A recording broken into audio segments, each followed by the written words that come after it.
Now. Okay, we're live. Go ahead, Ian.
Alrighty. Okay, welcome once again to our little soiree we call Conspiracy or Not. Here we come. It is Friday. It is July 14th today. We are joined with LiamXmaiL, and as usual, we have the usual crowd, Amy and Ian. Hello, everybody, and hello, Liam.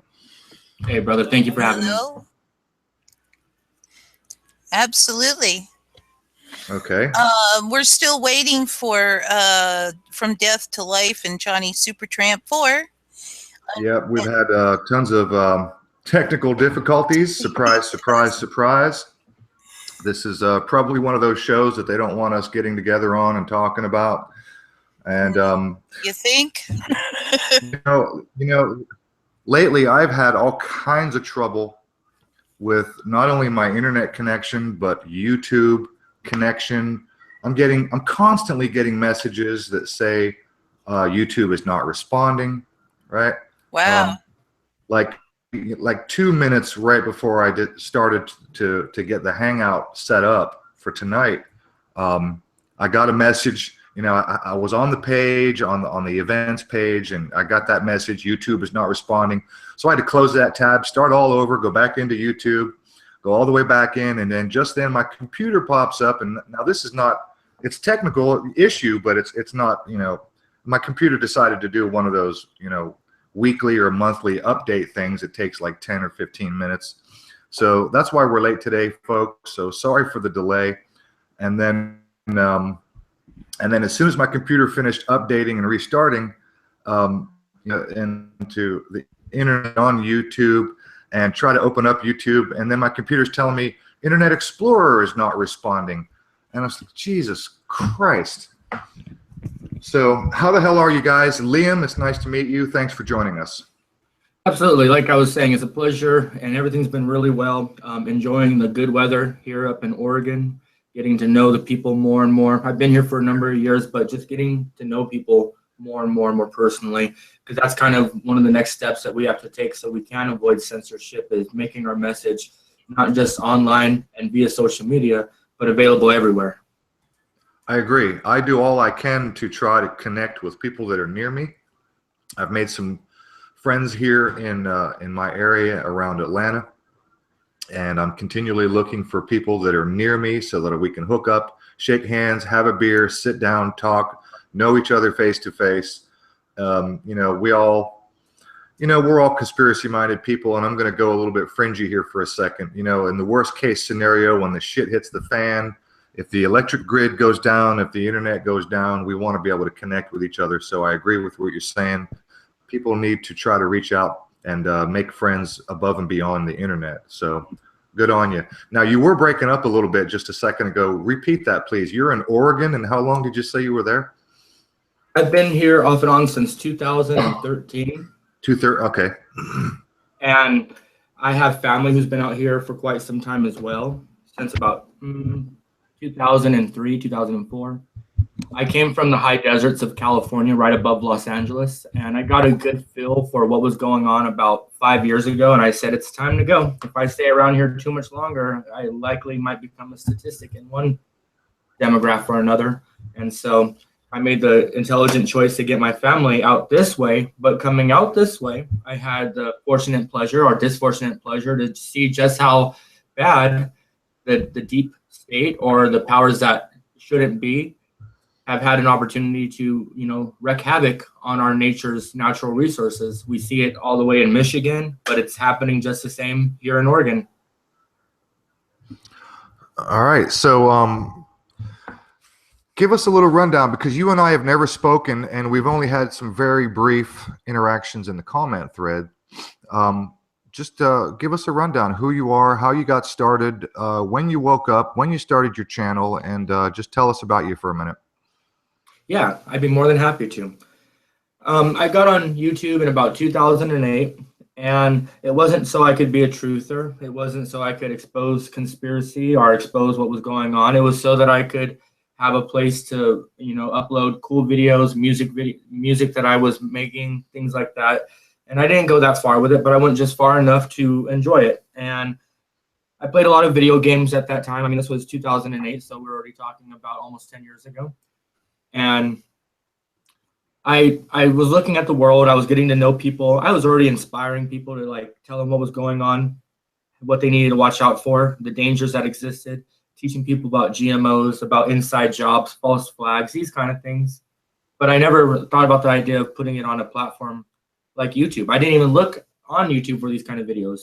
Yes, I was checking out Alex Jones, but I've been checking out Alex Jones since like 1999, and I've had the full run of the gauntlet to know who he is, what he isn't, and to give the credit that he's a valid information source, but he isn't a great place for change.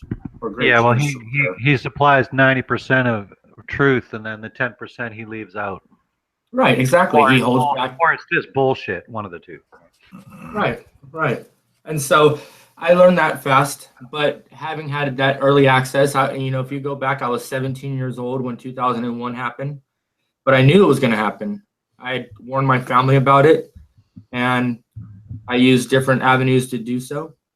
Like I found numerous resources to look into the fact that that attack was going to take place. I just didn't know where or on what date.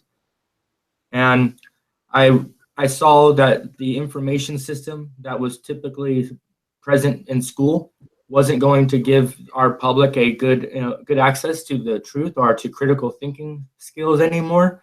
I saw that we were going downhill and we were doing so fast. I saw the social engineering that was taking place when I was 16 years old, and I'm dang near 35 now. So I saw what was going on, and I said, wow, it really ain't going to be that much longer before they get one completely over on all of us.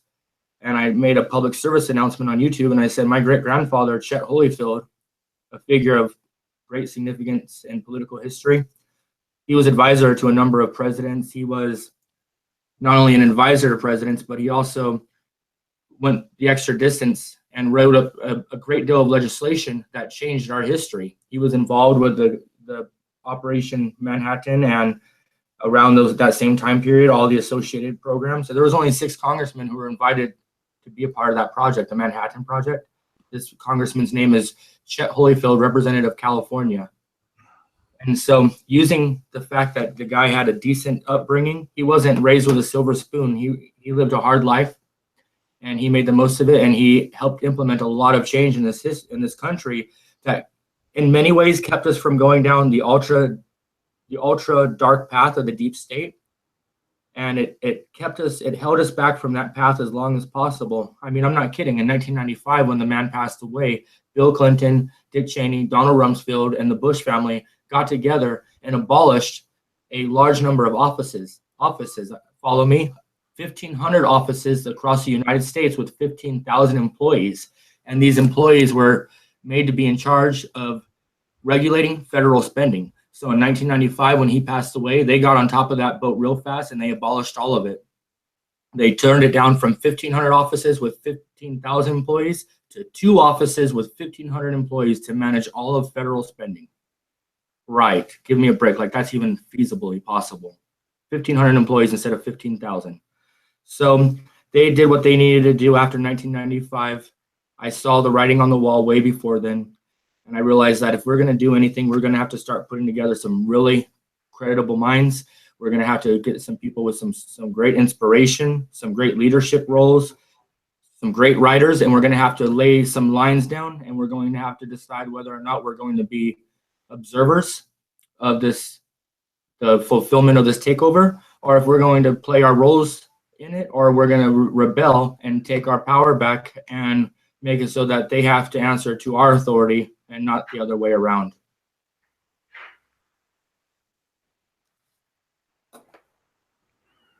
Okay, nice. Unfortunately, I personally missed part of that because I had to actually leave the chat to just to be able to get my Internet Explorer to work. So I'm able to get. I've actually got the chat open. I've got my channel back open again. Well, one thing, Johnny, that I wanted to mention there is they've basically, like, the truth movement has grown substantially over the last 5-6 years, right? It's probably grown by at least 70 to 80% of what it was during the 2000s, right? But YouTube are so clever that they can hide that fact that there's more truth channels out there than you actually even realize, right? And they'll funnel your searches, and they'll algorithmically log things so they don't appear on your feeds and things like that as well. Surprising how many other channels there really are on YouTube and other platforms like that. Yeah, absolutely. We've been compartmentalized, and we have a friend who has joined our chat many times in the past, Free Bethlehem, who has pointed that out, that there are quite literally tons and tons of truth channels out there that we don't even know about. And, you know, they don't show up in any of your feeds, and they do all they can to keep us from connecting with each other. So Johnny Supertramp, I just noticed in the chat, he said he got the link, so he should be popping in any minute. And you got some issues there with your... I'm having... This microphone wants to adjust itself. This is the way I can adjust this. High technology here. I got to smack this microphone and it quiets itself down. It's like a self-adjusting. Haven't figured out how to straighten that shit out. So yeah, Henry from Death to Life should be joining us. And if you're listening, Henry, your link is in your messages on your YouTube channel. And from Johnny from Death Supertramp, Johnny Supertramp 4 should be popping in here pretty soon. He got the link. And so, okay, let's go ahead and go from there. You know, when I had to pop out of the chat just now, again, because I couldn't get Internet Explorer to open up any other tabs. So when I finally got it to open up and get it back on and go to my channel and check and open up the show and the chat and all that, I noticed that I freaking lost, I'm not kidding, 8 subs. I just like that. Because, I mean, I was at, you know, 1167 all day today.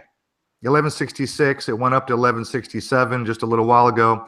And then just now, pop back onto my channel, bang, 1159. I just lost 8 subs just like that.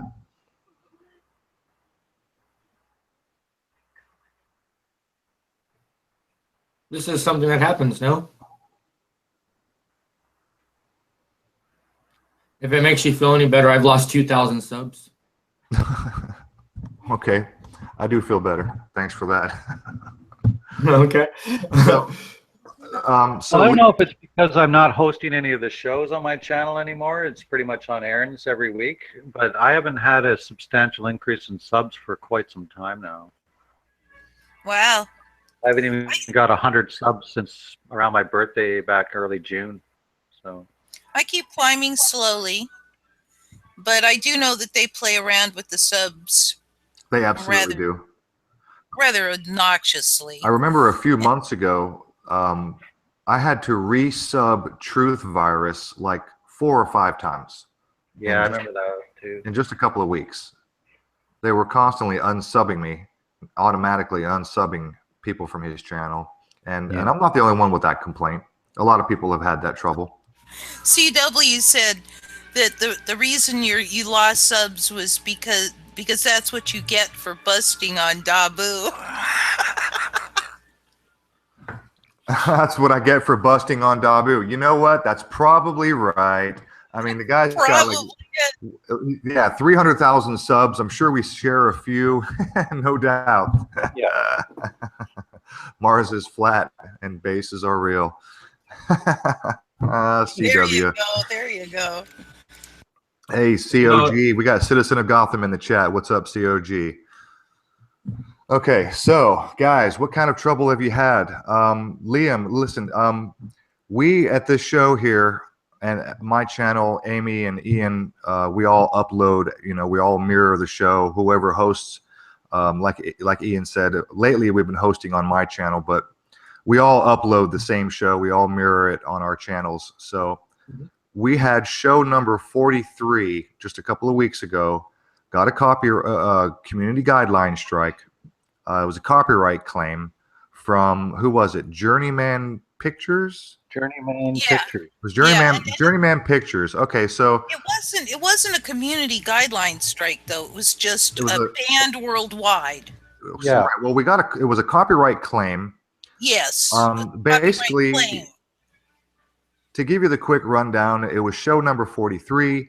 About 30 minutes into the show, we were talking about Venezuela, and we went ahead and pulled up and showed some footage from some of the protests that are going on down there, because the articles floating around were saying things like that protesters had stormed the judicial building, etc.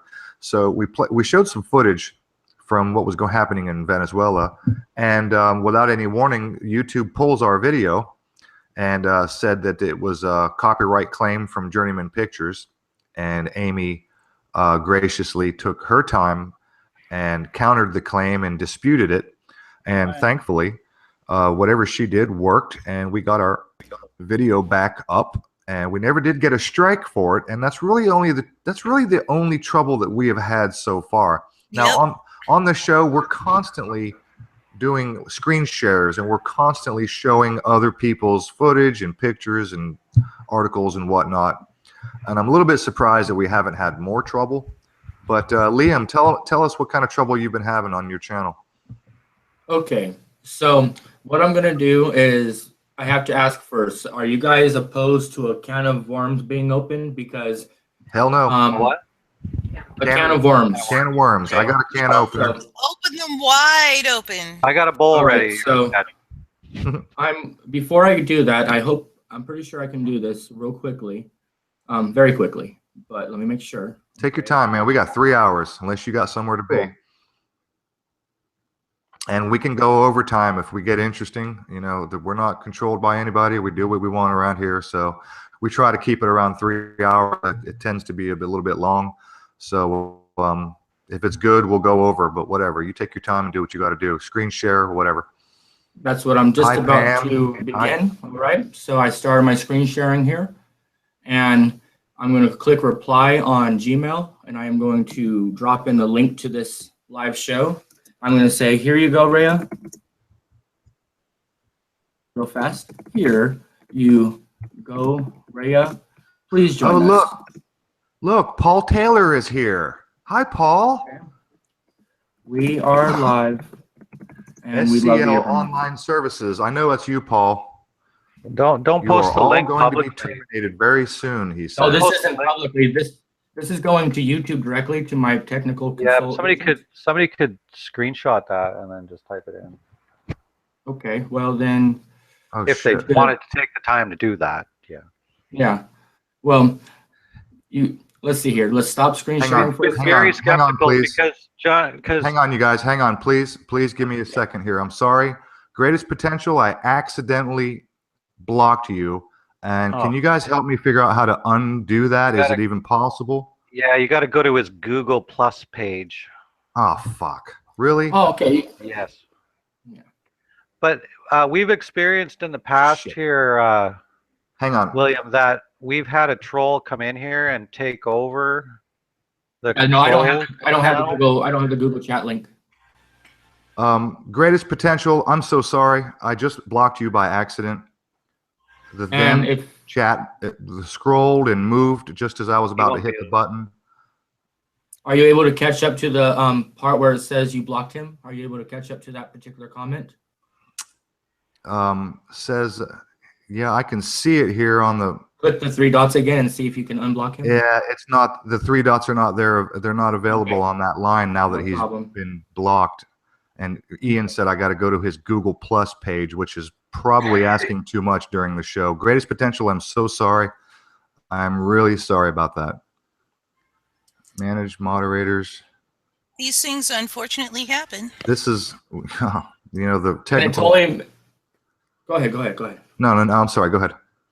Oh, I was just saying it totally made me nervous because I'm totally not sharing the Hangout link or whatever, but I am just sharing the YouTube link so that they can come and watch your video right now. And this is once again, this is Rhea, a YouTube consultant who can do all kinds of magical things at YouTube. Oh, very cool. So I'm sending it now. So now she has access to the link, and I'm going to begin screen sharing again. And you can go ahead and finish up whatever you had to say. And then I wanted to go ahead and read some of the correspondences quickly so you guys can see where we are. And then I'll explain it, if that's okay. Chanter sounds like a plan to Chanter me. said he has to retype the message. What do you mean, Chanter? I retype or he retype? I would sure like to get him unblocked. I didn't mean to do that. I'm sorry, Greatest Potential. Really sorry about that. Aaron, I'll go and find his Google Plus page, and I'll post the link in our chat here.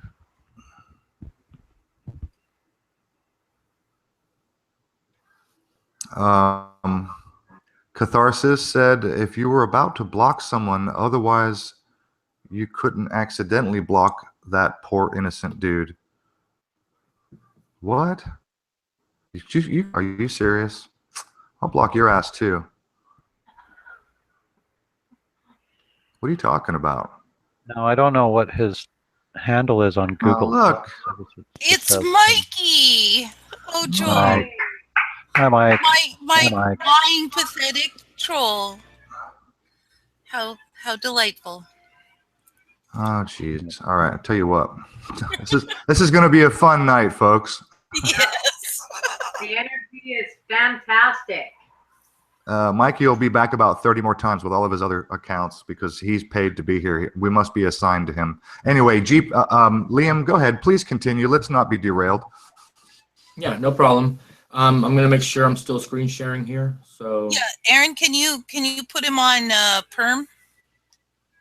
Put him on, yes.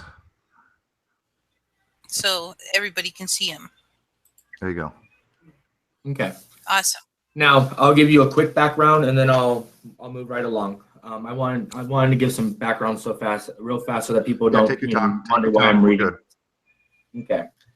So somewhere last year in the fall, right before the winter, my channel was deleted. It was deleted after receiving like 2 community guideline strikes and a copyright strike. And I found it really strange because you don't really always necessarily receive the 3rd strike or whatever. Your channel just disappears. And then you might get, if you're lucky, you get a message an email from YouTube stating that your channel has been deleted. So other people were telling me that my channel was deleted before I knew it. And I went through the trouble to wait a couple of days because I was like, if you just jump on it, you're going to look too desperate. It sounds funny, but you really got to play these psychological games, and I'll explain why. A lot of people, when they contact YouTube, they don't get a response right away, and let alone they don't get a positive response usually either. And if you have to wonder if you live within a certain proximity of Mountain View, California, San Bruno, California, and you can actually like drive over to YouTube and Google offices and be like, hey, why are you guys erasing all my hard work and all my content and my history that I've worked hard, like my real life history that is going to be relevant if we do in fact make this history our own. Why are you just deleting things without explaining yourselves? And they were like, well, because that's what we do. And I was like, that doesn't really justify your actions because I haven't done anything. And if you really look into my copyright strikes and my community guideline strikes, you're going to find out that what started this was somebody decided they were going to target my channel because they didn't like me. They don't like a lot of people, especially if they get intimidated, especially if they feel threatened by your channel's growth or your intelligence or the type of support you have from your audience base. They can get aggressive, they can get jealous, and they can act outright, malicious. And the people who do this, we all know, and we apparently have all mostly watched in the past. But they have their own little clique that runs these games, and that's why they've had to change some of the rules with YouTube to be that if you file too many bogus copyright claims or community guideline strikes on channels, and they get appealed, and they're found that there is nothing of worthwhile to have been, you know, flagged, you can lose your channel at the third one. Third time you do this to a channel, your channel could be gone as well. So that's cool, because you have to start to wonder. Oh, I'm sorry, go ahead. I was just going to say, yeah, that is cool. Yeah. That's all. Yeah, you have to start to wonder, like, okay, you know, YouTube has made like 2% less than I have on my work. Okay, so they have an investment. They can see that I appeal to the right, you know, populaces, to both sexes. You know, I have a valid platform, and I have valid content. So they want to, in a way, protect it as well, because, and I'm going to get to this, but they actually think we should be entitled to have a sense of a freedom of speech here. It is one of our rights, so they think we should be able to employ it. But there's other people who have channels that start with letters like D and end with numbers like 7, who can pull up to a private military compound and say, hey guys, I want to fly my drone and make it look like I'm, you know, coming in here and throwing my weight around, and I'm going to fly my drone in here and I'm going to make it look like I'm just rolling up on you guys. But we're going to stage all this because it's going to make me look big on YouTube. Do you understand what I'm saying? Eyes to the pies, guys. Uh-huh. So, and then you got to be careful because they got friends all over the place. Don't think that there's not friends everywhere. And they know what they're doing. So that's just the way it is. Now, this started happening again. What started happening again? My channel hit 1,000 new subscribers because I put out a couple of good videos, and it got 1 million minutes of watch time in less than 18 days. Nice. And they don't like that. They don't like that. Now, I'm not talking about YouTube or the powers that shouldn't be. I'm actually talking about our freaking peers, the people who we're supposed to be able to call our fellowship, our family, Right. our workers, our fellow workers in this, and they're not always that. So immediately when I started recognizing this behavior again, videos that are damn old. I mean, the video that I got my recent strike on, it was a community guideline strike. It was for violent material. It shows a young would-be ISIS child, a product of an ISIS family, if that's something that CNN didn't create, but whatever, you know. We see what would be identified as a young youth member of ISIS, and I'm talking like 6 years old. Yep. And he's walking up in his garb, and he points a gun, unfortunately, to somebody, and then I black out. Yeah, I black out the screen. Gone. We know the video. Yeah. We've all seen it. We've seen the vid. Well, I blacked out the screen before it shows any real violence. It shows intended possible harm, but it doesn't show him. You know, I say I do not have any intention whatsoever to show any more of this video. And that's supposed to be violent. There was no violence. There was suggested violence. And I can understand that, but the video is very old. And then immediately following that, another video that seems important was also, you know, flagged. And so I was like, okay, that's enough. And I contact YouTube and I say, hey, I'm having some issues. I'm going to appeal this. You guys are going to reject my appeal because I know that's how it goes. And then something's going to happen again, and there's going to be another strike. And then I'm going to say, hey, you guys need to put me in touch with Rhea, because if you don't, then you guys are not, you know, valuing my business, my brand, my work here on this platform, and it's not very good representation, and that's not good business practices. And I tell them these things in my letters. And the first letter response I get back is like, right, I'm not forwarding nothing. And I was like, can you explain why? Can you legitimately, I write back immediately, I say, can you legitimately explain why you're not going to forward my letter when Rhea particularly directly asked me if any issues arrive in the future, please make no reason to not contact me directly again. And I state that to him, and I don't even get a response back from him.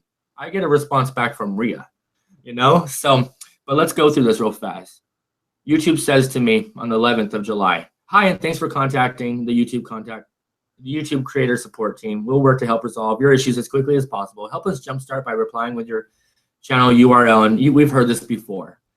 And I don't make much trouble. I say, here's my link. I need to speak to Rhea. Do not ignore this request. Wow, that's kind of bold. I'm actually expecting a response. Hello, William. The YouTube community flagged one or more of your videos as inappropriate. Flagged content is not automatically taken down by the flagging system. After review, YouTube team has found that one or more of your videos violates our community guidelines. As a result, we have removed the content.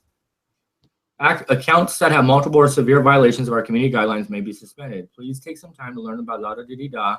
I see that you've appealed. I request you to please be patient until the review is complete. We understand that users make mistakes and don't intend to violate our policies. That's why strikes don't last forever. Each strike will expire 3 months after it is issued. While you have a strike on your account, you may not have access what features are active in your account's channel settings. Unfortunately, I will not be able to forward this to Ria. However, I'm more than happy to help you. Regards, April. Hello and thank you, April. My channel has, in fact, received 2 flags in a row, immediately following a threat that was received wherein I was told that my channel has been targeted for removal. Ria is aware of this happening in the past. She has had to go to great lengths to have my channel restored following a prior attack in which she added that if I have any problems in the future, to personally contact her. I'm more than happy to provide the evidence to back up that statement. Why is she not able to be made available to assist with these issues? Also, I removed any hateful or violent content from the video that was initially flagged, and YouTube still deemed the video as hate speech. There was no speech in the video. I had removed all my videos because they will not stop until my channel obviously is taken down. I would like to know the proper protocol for speaking with a member of the supervising staff at YouTube. I entirely believe you can take care of this issue yourself. Kiss a little bit of behind, right? April, I'll be in Mountain View in October, which I am every year. I need to stop this before it escalates further. Thank you, Liam Douglas. Here's my phone number. Anybody want to call me? Feel free. No trip. Hi, William. Hope you are doing good. Directly from Ria. Apologies for all the inconvenience you have been facing. I see that the video, and I didn't need to provide her a URL. She took the time to make sure she had the necessary information to proceed. Was flagged as inappropriate. I also see that you've appealed against the strike. Our specialist will review the video and write back to you with their decision taking. Request your patience and understanding in the intermediate. When a video gets flagged as inappropriate, we review la-da-dee-da. Okay. Meanwhile, if you find someone abusing our resources, you can report it using our reporting tool and we'll investigate. Using the reporting tool, you can highlight a user's comment video and provide additional information about your concern. For more information about our removal process, please check out the following video. Hope this helps. Do write back if you have any further queries, and we will be glad to assist you further. Have a great day ahead. All right. And I wrote one more time. Okay. Ria, thank you. And this was in regards to you guys. Okay. Thank you. Hundreds of us are concerned. We think YouTube has forgotten about our issues.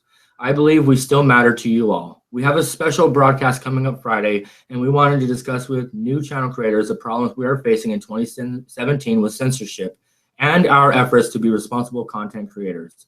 Thank you to YouTube, April, and Ria. And if this is not corrected and our relationship is beginning to come to an end, I just want to say thank you to you. I am fatigued by YouTube's accusatory stance. I have been called more things by YouTube's community guideline system than I have been called by some of my least savory elements in life. Examples might be a cyberbullier, or even the newest suggestion that I am one to implement the use of hate speech. I thought there was a genuine process to making determinations if a video is in violations of community guidelines or not. I did not employ the use of hate speech in my video, ban radical Islam. Did that matter? There was no violence, nothing. So I have a major growth curve in my channel again, and then I am maliciously attacked for simply having a channel that has experienced a lot of growth, and that has resulted in making myself a target once again, placing my channel in jeopardy of non-existence. If this is the best part of being a content creator, or the thing I have to consistently look forward to every time I make a video, and if I'm only making 10 cents a video, is it really worth the actual stress and burden that I'm experiencing just trying to have a channel on this platform? I feel lucky and privileged to even have the ability to communicate with you, Ria. Do you know how bad it feels to think you might be able to help someone on YouTube with similar problems, and then while in the process of developing a project, which is what we're doing here now, to help victims of ungrounded channel deletions, my work is thrown right back into the victim's chair all over again? Enough. Please join us. Empower me. Make me a YouTube hero if you have to. Show me how to help the community that we value. YouTube, help me to make this an irreplaceable tool in our arsenal. I would love to come to Mountain View, San Bruno, wherever. Just let me help you help us. I'm fair, unbiased. I don't believe the burden should fall on you and you alone. Yet we seem to be the deplorables on YouTube. I am a wealth of dedication and determination. My family rocked Congress. We can handle a little trouble on YouTube. But are you guys ready to hear this tune? Or has our time in the grand jukebox of things finally ran out? Give me a chance and I'll surprise you all. My channel had 1 million minutes watched this month and I made $50. Whoops. Ouch. Who cares? We just want to remain as members of this great community. If they'll still have us. Thank you, Rhea. Will you help us do a show Friday? Please and thank you, Liam Douglas. And she says, thank you for writing back. We empathize with your concerns and would like to reassure you that we have strict guidelines as to what kind of content is allowed on YouTube. Bullshit. And our community guideline systems describe what content is allowed and not allowed on YouTube. I hear you, brother. They are rules of the road, and every video must be adhered to. Every video must adhere to the rules. We learn of possible violations of our policies either through our flagging system or via legal complaints. We review flagged videos quickly and decide based on our policies whether to approve, remove, or restrict their viewing. Because YouTube is a platform for free expression of all sorts, here, let me hear it. Let me hear it. Yeah, bullshit. Bullshit. Bullshit. Go ahead, continue. Oh shit, he got kicked out. A bunch of crap. So it's been going really nuts here. We got house trolls. Yeah, Liam got kicked out. He's back. Can you hear me now, Liam? Go ahead, Ian. Finish what you were saying. I'll recommend Aaron, are you sub to Greatest Potential? No, not yet.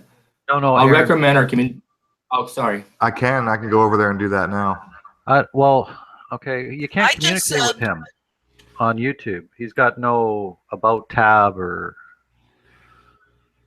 anything. So, and the last part was just, I'd recommend visiting our guides line page again for more information and to make sure your content is in line with our policies. Appreciate your understanding and patience in the intermediate.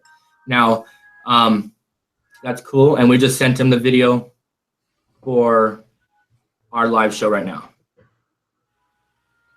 Okay. Now, you have to look at that. That is a very, very wonderful exchange because it's not all too common that you actually get that much from them. Yeah, no doubt. That's true. That's very true. I was quite impressed.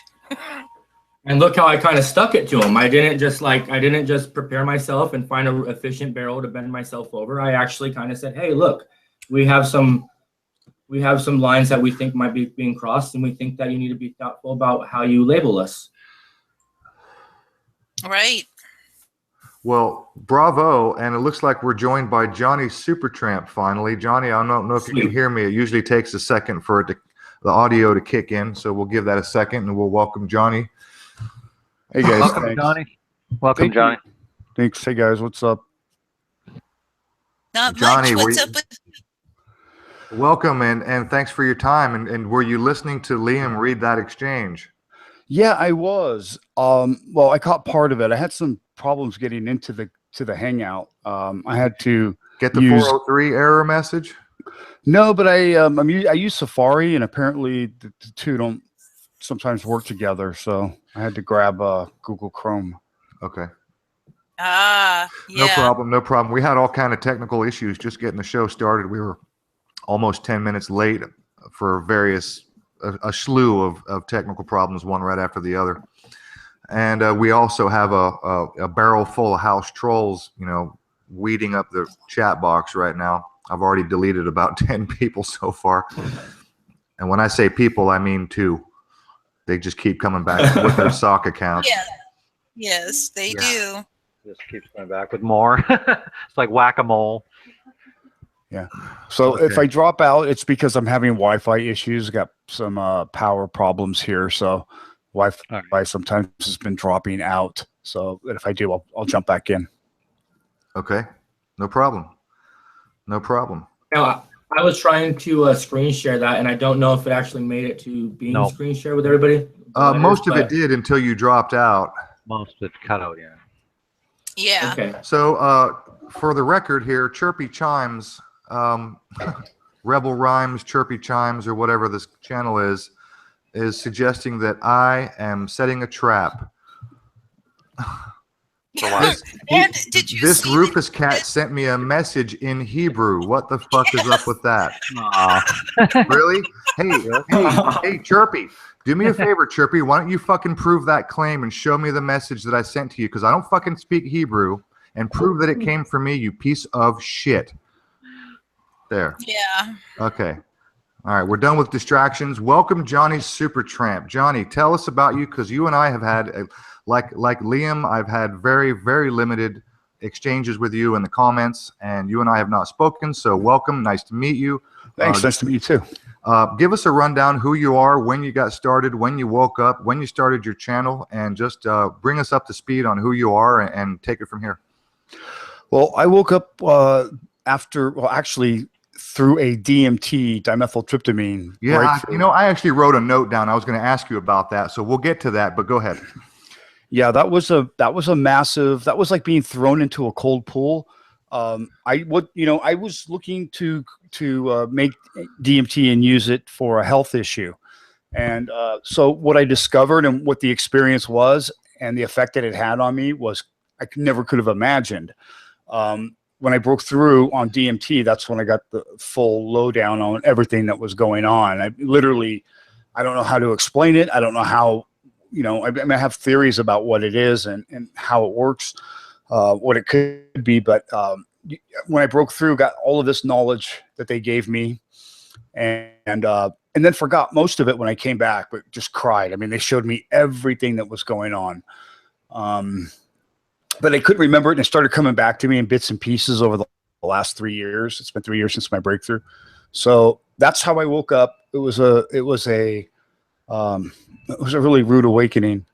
But I lost 2 channels recently. I've lost, I think, 4 channels now this year so far.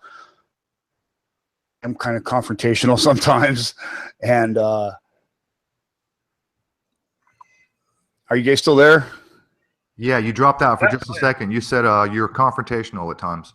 Yeah, at times I can be confrontational, but so yeah, I mean, I've lost 2 channels just in the last couple of weeks.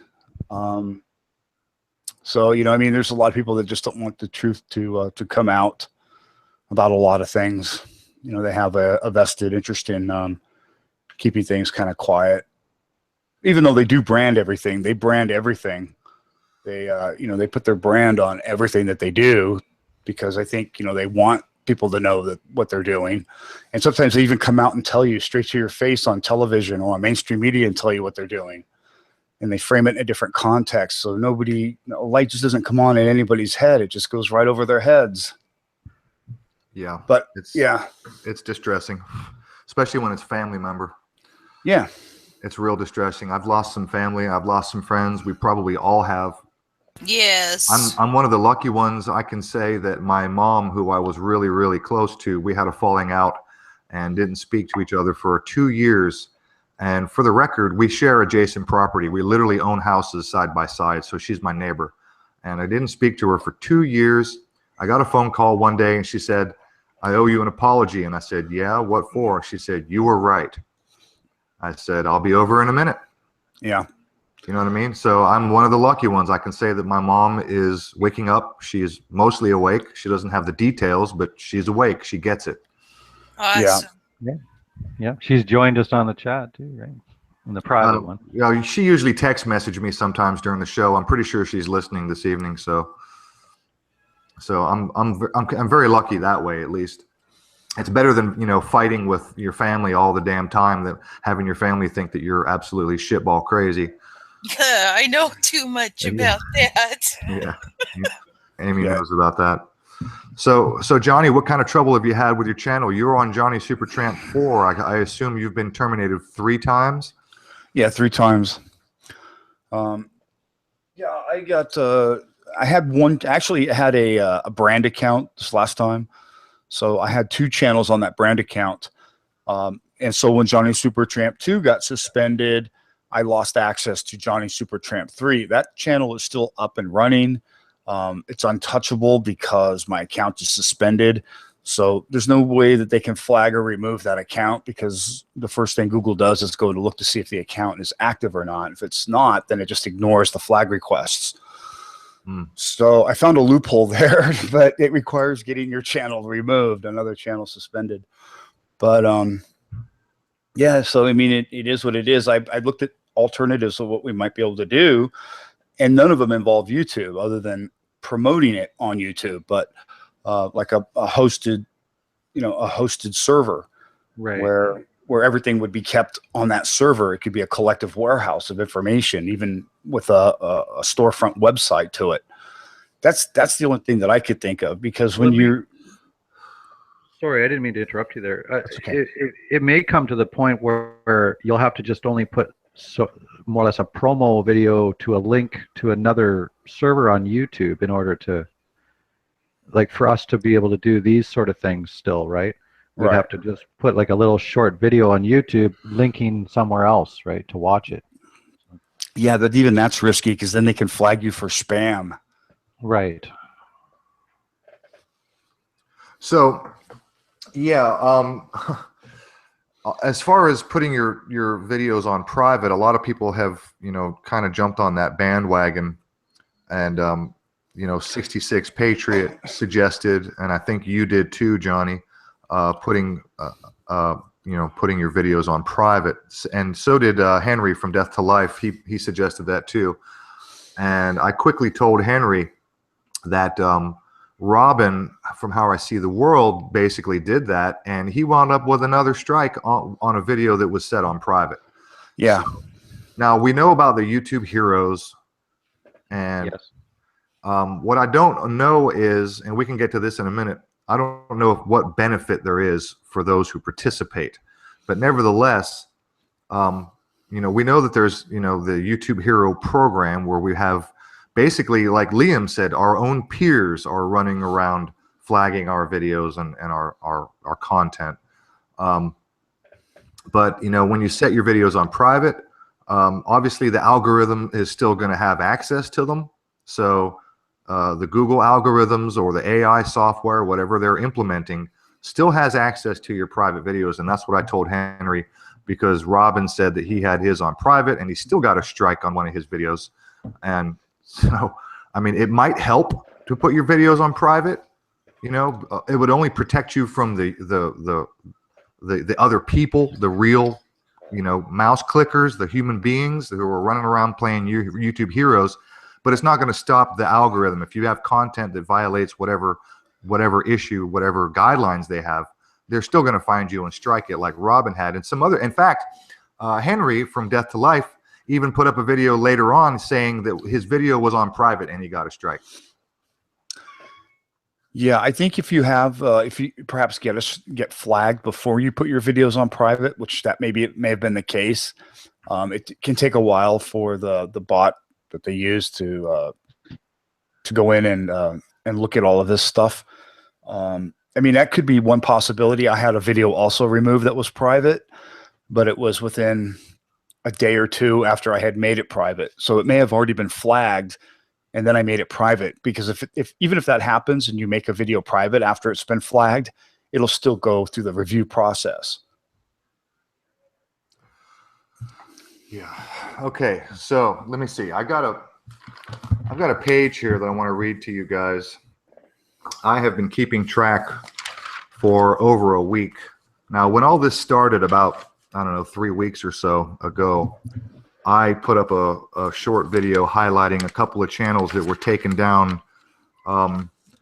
They weren't all taken down. One of them got a strike, and 2 others were actually terminated, and they were all for the same reason, exactly the same reason. High Impact Flicks. And by the way, if you don't know this channel, this is a huge channel. I think he's close to 400,000 subs. If he hasn't hit 400 by now, he's very close. Big channel. He put up a video saying that he got a strike on a video of his that was a 2-year-old Virginia hoax video. So, the Chris Hurst, the Allison Parker on-air live shooting, right, from Vester Flanagan. That's the video we're talking about, or that's the incident we're talking about. So he had a video on the Virginia hoax, 2 years old, gets a strike. A day later, or might have been later that day, I don't remember, but I saw 3 or 4 of these right in a row, bang, bang, bang. Matty D, his channel was terminated, same reason, Virginia hoax. Robin from How I See the World got 1 or 2 community guideline strikes or copyright strikes for exactly the same reason, Virginia hoax. Now, Yep. Now, for the record, I want to also state that I'm in contact with Robin on Skype. We talk privately fairly often. He was going to try to make a cameo appearance tonight. He's helping a friend with back surgery, but he sent me a message on Skype literally about 2 hours ago. He said his brand new channel, which is How I See the World 4, is it 4, Amy? Yeah. I can't even, Yes, can't even it's freaking How I keep up anymore. See the World 4. Okay, This so present one. his brand new channel, which is what is it, a week old or less than a week old? He said he already got a strike on that channel, and his Sandy Hook channel has been killed. Right. Wow. So I want to go down this list real quick here because there are a lot of them. SGT report, by the way, and I found this out later after I made my video. SGT report last week got a community strike again for a 2-year-old video that was a conversation he had with Sophia Smallstorm on, you guessed it, Virginia hoax. Okay, so Truth Virus has been terminated. Hooked on Your Hoax has been terminated. Distorting Our Rhythm has been terminated. Anaconda Malt Liquor was terminated. We got Johnny Supertramp 4. He's on his 4th channel right now. Professor Doom just recently got terminated the other day. Let's see. I heard this on 7/12, so that was 2 days ago. Again, 2-year-old video, Virginia hoax. That's for Professor Doom.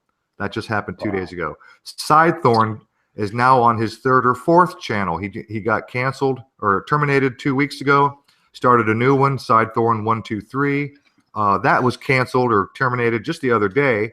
Now he is Sidethorn 2020. Everybody knows about PK. Not everybody knows the channel RL. The icon is a little puppy dog, and I forget the breed of the dog. But anyway, I just found out from her today that she had her 2nd strike today. And basically all she ever does is mirror other people's videos. She has no original content. Trust One News, most of you guys know about. Mark from Global Agenda said that yesterday he got his 2nd strike ever that he's ever had. That he just got that yesterday, his 2nd strike. He got 2 strikes. One for Manchester and the other from guess who? Lenny Posner, and that's the same guy that gives Robin tons and tons of crap, and I think responsible for canceling more than one of his channels. We lost Kernsey 74. We lost Texas Shrug, who basically shrugged. He quit, and I can't say I blame him. The Conscientious Objector, our friend Dominic in the UK, his video was pulled down within seconds and blocked worldwide. For the Grenfell Tower predictive programming video that he put up. China to 3, I don't know. I think he was either terminated or he threatened to quit. Let me see. Well, I know he's still up as YouTube's story. He's on YouTube story. That's one of his other alternate channels. Yep. But I know that he put up a video saying, look, I'm done with this shit. It's a fucking cesspool. Sorry for the language, you guys, but there it is. From Death to Life, Henry, he got I've already talked about him. And Henry, if you're listening, you should have a link in your messages on your YouTube channel. Join us when you can, if you can. Let me see. I've got a note here to check comments on his video, and I'll go to that in a minute. There's some interesting stuff in the comment section. Let me see. Robin got his strike on a private. Smoke and Mirrors. We lost Smoke and Mirrors, and you guys can fill in the blanks if you know somebody that I don't cover here. Also, and I'm not a fan of the channel, but Russian Vids.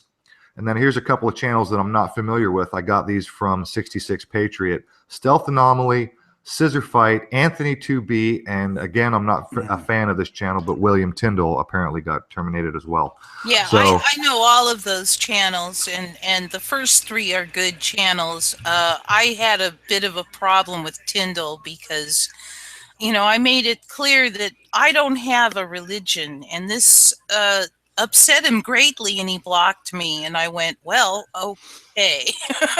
So much for that. But yeah. Sorry to interrupt. There was also Spudgy Pang. Yep, Spudgy Pang. Yep. He's on Schiller's list now, and I think he may have even gotten a strike also recently. Didn't Zachary Hubbard get his? Oh, shut down? Yep. Zachary Hubbard. Zach, both of his channels went down. Yeah, they had a targeted list of us. They had quite a long list. I don't know if you've seen 66 U.S. Patriot. She had did some videos on. Maybe it's on her Schiller's on the Real Hoax channel. We know about it. Yes, The Real Hoax, and you know, I'm on that list, and I think Aaron's on that list. I am. So I'm all over that list. I'm on that list too. And so all three of us are on that list. Yep. So far, so good, but you never know. You never know. Yeah, it's but you know, I think they can't keep this up forever. I mean, this is becoming an industry. The crisis actors, the crisis solutions, all of the people that manufacture the fake blood packets and all of the materials, the pyrotechnics, the specialists, you know, the mercenaries, the ex-military. It's becoming an industry. This crisis acting and false flags and hoaxes are becoming an industry because they literally run them every day all across the world. Yeah. I want to show you guys something. Here's community guidelines strikes are happening, right? For basically telling the truth, right? I just did a 5-second search on this on YouTube, and look what it shows me. Okay. So that just shows the hypocrisy and the double standards. Hang on, Ian. I'm not seeing what you're trying to show. I've got you highlighted. Are you sharing? I'm not going to show it for very long because it's pornographic. Oh. Yeah, it's porno. Oh, okay. Porno's okay. And I just did a quick 5-second search. I typed in porn on YouTube, and all of a sudden I'm looking at that. Why is that still up on YouTube and our videos are being shut down for much less? Telling the truth. Yeah. Well, because the porn fulfills the agenda. That's what they're trying to do, is corrupt the morality of the society. And they'll make the revenues off the hits on the channel as well. If they're monetized, yeah. Yeah, which most of them probably would be. Probably. Well, you know, YouTube will monetize. It will put commercials on your videos without your knowledge. Yep. I've had it happen to me. Yep. I mean, I'm not kidding. When I first started my channel, the very first video I ever uploaded was and there were 4 of them. It was an interview series that I did with Mike Strauss on the Urantia papers. And that was the very first set of videos that I ever put up. And when I went to check, and my channel is brand spanking new, and brand spanking new first video I uploaded, I just went to go check it, and I had to sit through a damn commercial. So that's just wrong. You know, I wasn't monetized. I didn't know anything about that. I was brand new on using, you know, having a YouTube channel. So, I mean, it wouldn't surprise me if, if you watch your own video, it knows the URL. So it knows it's you watching your video, and it knows not to show you that commercial. However, other people might have to sit through a commercial. Do you know what I mean? I don't have multiple channels. Otherwise, I would maybe go a different route. I might open a different channel and then go check my Rufus Cat channel just to test that. Now, I've asked people previously in the comments, if you see a commercial on my video, let me know, because I'm not monetized. There should be no commercials. Right. Well, if you use copyrighted material, sometimes, like I do sometimes, I try to avoid using copyrighted material, but when I do, sometimes advertisements do run on that. That could be one reason why that happens. Get this, Johnny. The intro music we use here for the show. Oh yeah, yeah. I created it on a program called Soundation. Okay, and it was a free trial version of it. Right, and I got a copyright notification from the producers of the music that was on the Soundation, the tracks. Isn't that crazy? Wow. So Soundation was using copyrighted material? Well, whoever created those, because I used pre-recorded tracks that were on the program itself, right? Yeah, they were supposed to be free and usable, and you tinker with the tracks, and you can add them and combine them and stretch them, and just tinker around and basically create music from pre-recorded tracks. Yeah, and I used it as my the intro music for the show, right? And I got a copyright notification. Yeah, I've got a bunch of copyright notifications on a lot of the vids that have that music in it. I mean, they're not making any claims or anything, No, it's just they're notification. Yeah, they're just saying it just says copyright contains notification.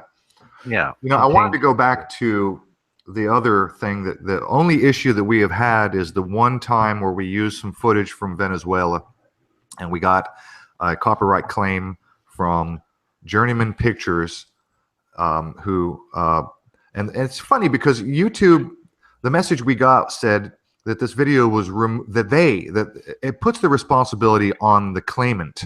Okay, YouTube phrases their message in such a way as to relinquish themselves from any responsibility. So first they say that your video was removed by Journeyman Pictures, and I thought to myself, bullshit. Journeyman Pictures is not watching my video. It was 30 minutes into the show. Who from Journeyman Pictures is watching this show for the duration and then discovered, hey, that's our stuff? Yeah. I doubt that very, very highly. And it was from Venezuela. Like the whole video is a documentary video. Right. Well, I'm 100% certain. Hang on, Amy, and then you can go. I'm 100% certain that it was an algorithm. It was a Google or YouTube algorithm that scans literally everything as can be expected, and when it found something on our show that it recognized as being copyright, then it sent a message first. First, it sends a message to the copyright owner, which in this case is Journeyman Pictures, and then it sent a message to us saying, "Hey, these guys took your channel down, or they took your video down." Right. We detected copyright content, and the video has been removed. And then when you try to file a dispute, YouTube sends you another message saying that YouTube does not. I want to make this very clear for all listening. YouTube does not review copyright disputes. The copyright dispute is sent to the claimant. So in other words, in order to settle the dispute, you have to go to the person who holds the copyright to that material, contact them, and get them to remove their claim. So what I want to say is I just shared screens, and I don't know if you can see it. I got you. You're good. Have you permanented me? Yep. Okay. Yep. This is what I did. Not only did I go through the YouTube, contesting thing, but I sent a message directly to Journeyman Pictures saying, "I'm disappointed in you. We watched a video of yours on our Hangout live, giving you credit and doing so for commentary purposes. We do not monetize our channels. You struck our show, Conspiracy or Not, Here We Come, with a copyright claim. This was fair use any way you look at it. I have contested your claim on this basis. To be frank, such behavior is not likely to win you any positive response. Just saying. Love always, me." And I got this back from him. He says, "Hi, Amaterasu. I have reviewed the copyright claim in question and have released it as per your request. We have a very large back catalog of videos, which means that we often receive hundreds of potential copyright violations to our Content ID account every day. This means that it is not always possible to evaluate each case with the attention it might deserve. This is one of the reasons why the challenging process is in place and why it is important to check for us in situations where we may be too aggressive in seeking punitive measures. In your case, you were absolutely right to challenge us, since it is clear you were using the video for instructional commentary purposes. I hope you can accept my apology in this matter and appreciate why this mistake was made. Best wishes, Will Glover. I guess that's what his name is there. And then I just responded, humble thanks, and thank you for the explanation. Apologize for being a bit bristly there. This is the first copyright issue I have had, with it coming just as the efforts to shut down truth channels following the Bilderberg meeting. I was a bit short. And I got back, no worries, glad we could clear up the misunderstanding. So that's where I just figured that we might want to know the whole story with Journeyman Pictures. And now I can unshare. Well, Amy, thank you for doing that, because whatever you did, it worked. And I didn't have to do anything. You know, that was you and your channel, and whatever you did undid whatever, because my upload was blocked, Ian's upload was blocked, and whatever you did, you know, mine. They're all cleared. They're all back. Mine just. Well, I also just want to let you know that I did contact them on their Twitter account too. So yeah. So that's probably why I got some priority on that, because I did go through Twitter saying, look, you know, no money involved, entirely commentary, you know, we weren't using, you know, pretending to be you. We gave you credit, you know. So, yeah. Good for you. Yeah. That's right. So Ian, you've been around on YouTube. Your channel is several years older than mine is. Have you had any issues in the past? No, not just up until lately. Like I said earlier, I'm not going too good, and just the removed video, mine's back as well, that number 43. And that I haven't experienced. I've had copyright strikes in the past. I got one for We Need to Talk About Sandy Hook when that first came out. I mirrored that on my channel, and that got a copyright. I also put out the Obama book called Dreams from My Real Father. I put out a video that was exposing that, and I got a copyright strike from David Icke Books for that one, which seemed kind of odd. Let me just throw this out there. Learn of the Jesuit Order is in our chat box right now. He said, Paul, meaning Paul Taylor, has been terribly abused by many members of the truth community, and has said he has taken down numerous channels in revenge. We don't want this to go any further, do we? Look, Lojo, Learn of the Jesuit Order. Paul, just like the comment that I left in the chat, Paul is his own worst enemy. For the record, I have never once seen Paul Taylor leave any comments anywhere that were positive or helpful or beneficial or provided any useful information whatsoever. The only time I've ever seen Paul comment is abuse, attack, and threaten, and cry, and complain, and, I was and gonna play say, the victim. All I've seen is oh my gosh, I'm such a victim comments. That's all I have ever seen. Threats.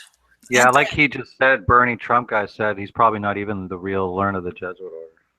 Probably another. Could very well be one of the the impersonation accounts. I questioned Learn of the Jesuit Order some time ago when he did his 180 on NASA. Hey, Gandalf the White is asking who the fuck is Paul Taylor. Gandalf, if you're interested, I have a video on my channel I put up recently called F.U. Paul Taylor. And I knew about this guy because many months ago, Annie Logical was getting a rash of shit from this guy, harassing the hell out of her, threatening her, just like he has us. And she has a video where she exposes him as being a big fucking liar. So, I mean, the guy trolls himself. He's also known as Anti-Troll. That was his other channel. and Kim Hoaxashian. And Kim Hoaxashian. That's correct.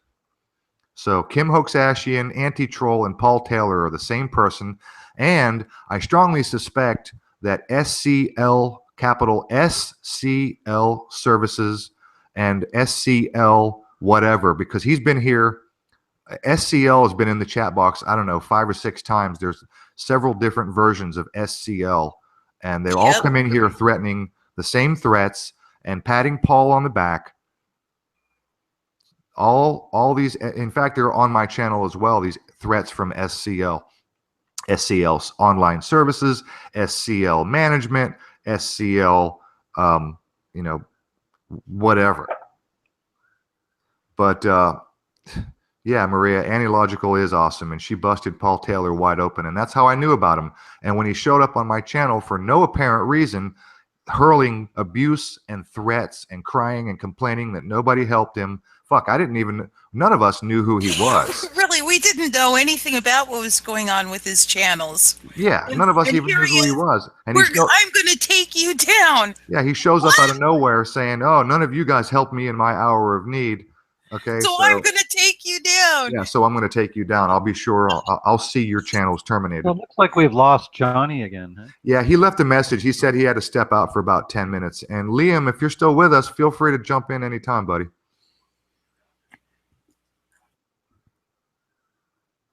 Yeah, you got.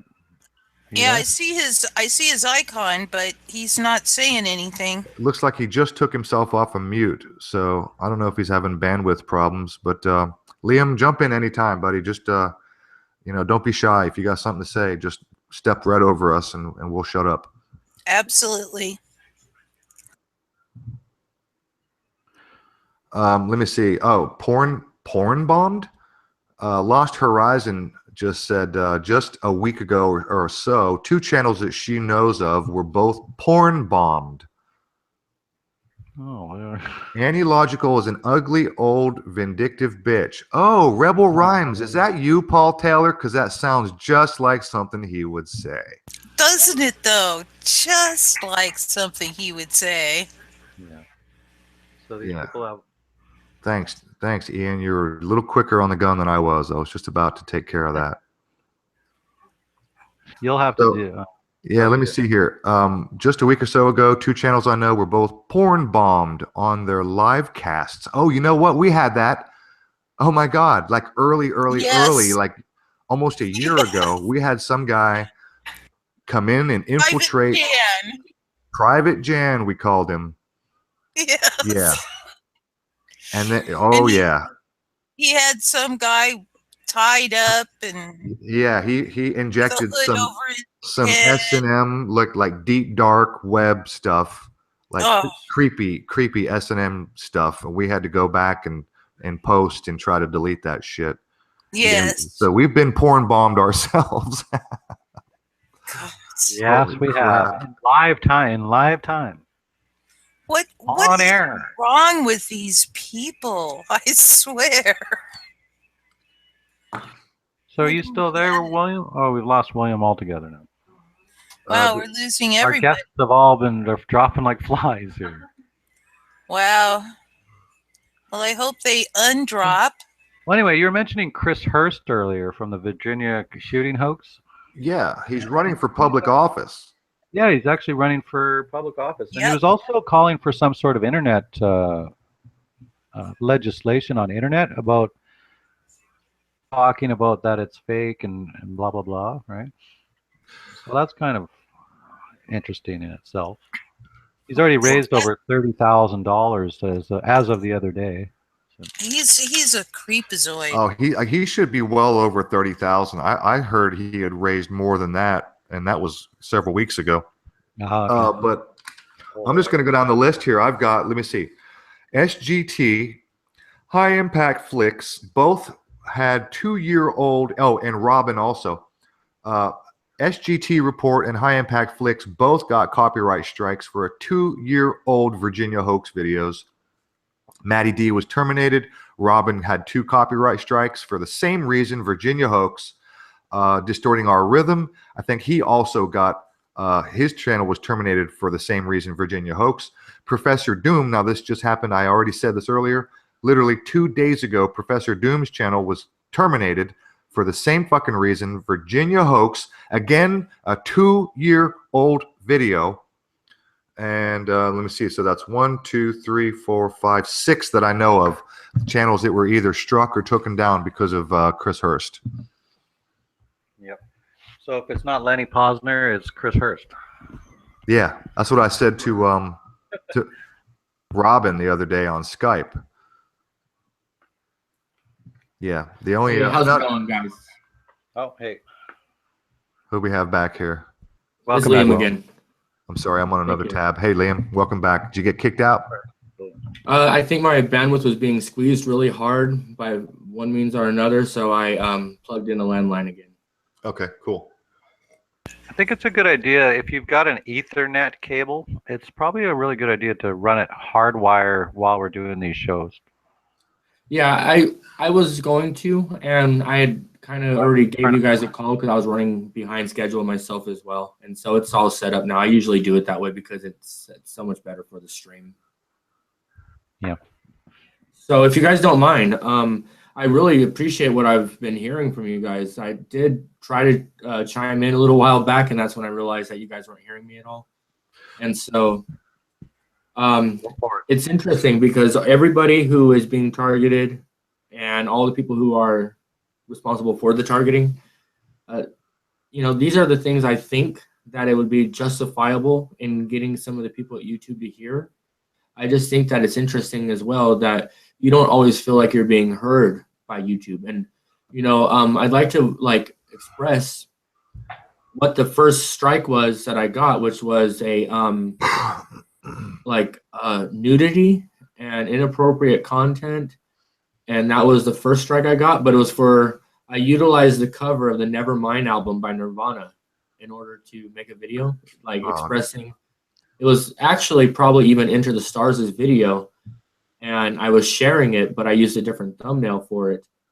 And it was it wasn't copyright strict, but it was community guidelines strict for nudity. And if you consider the kind of nudity, but I was like, oh my God, I literally, back in that first interaction with Rhea, back then, I went through the process of appealing that, and I sent them a Google search link with how many 17 million results back of that image that they are the host of that image.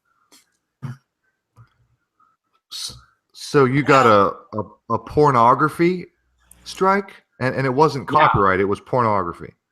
Right, for nudity. So, but it was for the cover of the Nevermind album, which you can do a Nevermind search on YouTube right now, and you will literally don't do it because, you know, we can only imagine. And they didn't clear in the appeal. They didn't. And so that's what allowed a foothold and a vulnerable, to make my channel vulnerable way back when. This was last fall. And it never got cleared. They literally upheld it. And I was like, you guys are serious? Are you kidding me? And I started getting really frustrated with YouTube myself. And so that's why I reached out for some upper management assistance or some upper technical support assistance to really evaluate my case well, because my channel was doing incredibly well at the time then too. But see, it goes beyond just these names of these people. I don't know if you've ever seen videos of these people. I don't know much about. You guys are naming a lot of channels that I don't know about. Likewise, where I could name a lot of channels you guys aren't probably aware of. But nevertheless, you know, these things ought to be brought to the attention of YouTube, but we don't often feel like YouTube's hearing us, and there's 2 reasons why that happens, okay? Big reasons. When Google bought YouTube, they created a complete splitting. So there is literally a chance that your problem is going to either be resolved by Google or resolved by YouTube, for real. And there are people who are employed by Google to overstep YouTube because they have the final authority now that they're the master owners. And you know who Google is owned by and operated by and created by? You know. Yes. So YouTube might have a different perception on what they think is permittable, and they might have big brother, sister, auntie, and uncle sitting over their shoulder saying, no, you better think twice about that. So you better marginalize this channel and allow it to only be seen by a certain number of viewers. Okay, here's what's going on with my channel right now that's just amazing. All right. I got 1 million views. Excuse me. I got over 1 million minutes watched in that short window of time, which is cool, but there's channels that pull that off every day. Like not even big channels, like relatively big channels pull that off every day. But then also they were looking at, what was it? Okay, for the content that I had up, it wasn't, okay, excuse me, I got it now. Initially, when I was talking to Rhea, she said that, and this was with the video that had the nudity on it. She was like, there is no reason why that should have even been, you know, like, she never even addressed it. She was like, I see what's going on here. And she simply went into the back end of things and she resolved that. And that is stuff that you guys can still do. Even if your channel was deleted a long time ago, it sounds crazy, but we have to be able to gain access to the proper people. That's what I was getting at, is that the people at Google, the people at YouTube, they're not on the same page of things. And when I was going through this process, okay, I literally, the first time my channel was taken down, the only time it's been taken down completely, I went to YouTube and I said, hey, this is going on. Will you please help me? And I got a letter like on a Friday that said, no, we're sorry. We're not going to help you. And I said, are you sure? Because somebody else is working with me. And right before midnight, when Saturday was coming in, I got a letter from Rhea that said, okay, if you check, your channel should be reinstated. And I'm not kidding. Right before I got the email, I uploaded a video because I was doing it. My channel had never been deleted before. And I was just seeing if I could somehow access that account. And every time I tried to upload a video, it would say your channel's been deleted, blah, blah, blah. And so then I was like, okay, weird. And then it uploaded. I got the email. And I was able to tell the YouTube people on Friday, or Google's people on Monday after the weekend, I was able to tell them, guess what? I know you're trying to tell me again, because they came back, no, we're not going to reinstate your channel. And I was like, no, don't worry about it. It's already back. And they're like, and they came back on Tuesday. They're like, you can access your channel now. So I'm like, dude, you guys don't even know what you guys are talking about. That's funny. Like, sincerely. Wow. Oh, dear. Wow. So how do we move forward with that? Like, sincerely, we need to think about, okay, why was our channels taken down? Now you're addressing very good reasons. It's because of the hoaxing. There's victims, there's suits. There's lawsuits that are happening, and there are victims who are reporting damages, and like they're inciting that this is like against children who are allegedly deceased, that this is defamation and slander and all kinds of stuff. And so that's obviously one of the stances that YouTube has to take. We have freedom of speeches until it has the means to create damages against the hosting company. So you can go around that. You can actually utilize the terms like alleged. You can utilize terms like, I'm going to project this like scenario, whereas this could be a possible outcome of this event, but it is not reported. And the findings and the views of this channel do not represent the findings and the views of YouTube. Do you remember when those things started appearing on like television? Right, right. Disclaimers. I mean, it sounds funny, but if you were speaking legalese, right? Yes. So we have to consider how we're representing our channel, our brand, our product, because they have to truly take into consideration that if they don't give you fair warning, I mean, it needs to be established routinely. It needs to be brought to your attention like, hey, your channel is going to be removed from YouTube. It is no longer in the public domain of YouTube, and you have a 72-hour window to acquire your content, remove it from our platform, and safeguard it against any would-be damages that would be occurred, because that's the same concerns we have for having your content on our platform. You feel me? Like, it's a two-way road, and it's not really now. And I think as content creators, we're smart. Dang, we're so smart that we'll be exposing what happened where and who did what and why and who sanctioned it. And yeah, we're good at this stuff, but we can't seem to cross our T's and dot our I's when it comes to being legitimate, and the fact that we're not illegitimate investigators and journalists. People die for the things we do. People are disappeared for the things we do. And we better take note that, you know, if this is really what we're doing, it holds great value, not only to ourselves, but into our nation's interest, to the people of this nation's interest. I'm not making this stuff up. That's why my great-grandpa was put into the position of Congress that he was, because he had the foresight to think about many things. And I'm thinking about the fact that we're maybe as big as we are on YouTube right now. Like, you collect all truther channels, all gematria channels, all conspiracy theory channels, all like hoaxer, all, you know, like channels that expose brutality, corruption, all of them. And you put every single subscriber, every non-subscriber, every ghost subscriber, you know what I mean? People who just watch you get all these numbers together, and you look at this and you know it's a portion of YouTube's revenue and time generations. You know it because people get so enthralled by this material, so deeply invested into knowing the truth about it. The truth, dude, nothing can hide the truth because it's the truth. It's the truth. So people get almost obsessed, almost possessed with knowing what's really going on, and they get just as hungry as we are in and out of season. You know, there's seasons where we research hard, and there's seasons where we put it all on the side and we're like, you know what, enough. I guess I can't go any much deeper because we know it just only gets more fuckery as we go down further into the pits of hells that these people dwell in. So Liam, I want to ask you a question, and yeah. While I was waiting to ask my question, Brian Hill in the chat box, who is a friend of mine, asked the same question. He wants to know, and I would like to know, which lawsuits specifically are you speaking about? You said that there were lawsuits pending. Oh yeah, absolutely. Are you aware of specific suits? Yeah, you have to use my paraphrasing of the text, but yeah, there is a number of lawsuits that are going on. I think 4 or 5. And they are all directly related to YouTube channels making videos that state that events that were shootings were not authentic in their origins. And one of them is a channel that is fairly big, and it's $1 million lawsuit. And I think you can find this information out on the Haskman and Haskman show. And also he was Hagman and Hagman. You see, I look into it so much. That fits the bill. Yeah. Are you talking about PK? Because that seems to fit the bill.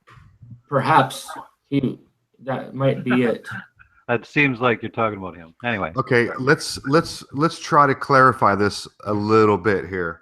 A pending lawsuit would effectively do as you had suggested, and it would probably require YouTube and or Google to legally address those channels that were part of the claim. Now, I want to stress that since we know that these events are fake, I would bet my life on it, and I think many other people would as well. Since we know that these events are fake, that must mean that the lawsuits are fake, but that's not what's relevant. What's relevant is that there might very well be an actual pending lawsuit. Even though that lawsuit doesn't go anywhere, it could remain pending for years. Some lawsuits don't ever go to trial for many years. True. Right. And it would have the same net effect. Yeah, more or less a scare tactic. But it doesn't mean it's a legitimate lawsuit. Right. Well, it doesn't mean that the suit would be either heard or found of weight in a court, correct? Correct. Right. Yep. That's right. So it's like when the authorities or any corporation would you try to ask questions about an incident and they say, I can't talk about it because there's an ongoing investigation. Well, that ongoing investigation might be ongoing for a fucking decade. Right. Now that's where it gets a little scary is I don't necessarily believe YouTube or Google has to contact you if a letter of interest in a suit has been received by them. I don't think they have to contact you because they are the host. You are a consideration on their platform. So if it's a suit that has been filed, then then you're going to probably hear about it real fast. But if it's a suit that's being supposed or threatened, like legitimately, I'm a lawyer, and if you don't pull this video, I'm going to file a suit with you and your associate here, because we are YouTube associates, so I think that there is a number of people who have had their videos flagged and suits filed or alleged to be filed, threatened to be filed, and YouTube just said, oh, don't worry, it's gone. And I think there's even a few times when YouTube will say, all right, let's see what you got. Show us what you got, like let's do this, because we do have certain rights. Now, there's other things that happen, okay? There's a channel here on our panel. I believe they may have 7,000 subscribers, and it's a number. That's not that important, but is the same person who said they hadn't had any copyright or claim issues until recently. Is that correct? I'm sorry, you cut out a little bit. You got a little bit quiet, and then Gemini 69. Yeah, that's Ian, by the way. Ian, yeah, okay, you cut out thank you. there. Just ask that question again. Yeah. Do you have something like 7,000 subscribers and you've only recently been having copyright or claim issues? No, how many do I got now? About 1,800 About 1,800. or so? 18 and change. I was looking at one of the videos on Rufus's channel that said the guests of the panel will be these people. And so, right. Okay, that's still fine. Now, you can either get a copyright claim, which has no legitimate reason for concern, which you can actually appeal every one of those. Yeah, you can appeal every one of those, and there's chances that you'll either win it, and they'll be like, okay, fine, we don't want to go to the trouble of anything, or you can lose it. The copyright strikes come in both the form of copyright, and then there's also the community guidelines strike. And what's interesting is that you can be banned worldwide, and you can be banned in certain countries. And if you do a lot of 9/11 videos, you'll find quickly that you're going to be banned in Germany really quickly, like from your videos being played there. Really? Yeah. Especially if they're authentic and if they're inciting excitement, like if they're inciting some type of action, not even violent, just any type of like, hey, we need to stand up and stop this. They definitely say, oh, no, that's no good. Wow. There might be less mine operations being permitted there in the capacity of which they may be being operated here. And I can get to that at another time, but you can put your head on a window in parts of Germany and parts of Europe, and they can play a video through your cranial nerve system, and you can watch a video in your head while your head's leaning against the video. And then when you move your head away from the video, it's not playing anymore. So wow. That's creepy. But that's getting where you got different things going on with the Bluetooth systems. They're just learning how to they're learning the coding. So with the community guideline strikes, it's very interesting because she turned over that one about the Nevermind album cover, and she even reinstated the video, and then she also lowered the time for my penalties, so I was able to get back on at a much quicker pace than I was at the original punishment rate. And it's not special privilege. It's only because I've taken the time to really voice myself, and then I didn't necessarily stop at the first no. Right. So how do we, again, like if we're going to be viable, like there's going to be people who are attacking us, and I think we need to work hard to expose them because, as they said, there's tools set up for us to counter this energy on themselves. And when you got enough of us together, we can each make videos that say, hey, these people need to be exposed and we need to seriously. And YouTube pays attention to the smallest things. It's so odd. But they have robots and then they have people. Yeah. And we're a very big part of the community. This is what I was getting at. Okay. Thank you guys for your patience. I know I'm giving you guys a good amount of info, but I do digress. Take your time, man. Take your time. That's what we're here for. You're the guest. Thank you, man. So, oh, don't lose it again. Don't lose it. You said we're a big part of the community. Thank you. Thank you. So they know that, and what's going to happen on any particular growth curve, like what happens on any long enough timeline, our community balloons, it blows up. And with the people having the passion that they do for the information that we be sharing, they very well have the ability to project what future, graphs look like and how many people are going to be watching YouTube for truth and how many people are going to be watching it for cats and whatnot, It's like 99 to 1. Yeah, and they actually see that like they can't necessarily just completely silence us, but that's not the opinions of Google. And we need to be well aware of that. Like YouTube, they're like, hey, it's kind of a truth. You live in a country that promotes truth and freedom of speech and expression. But Google, ouch, man. The deep state, they're alive and well and living in each of your bedrooms. Joy. Pretty much. I mean, so they have to. You were mentioning You were mentioning, Liam, you were mentioning you were watching Alex Jones. Was that you? Yeah, absolutely.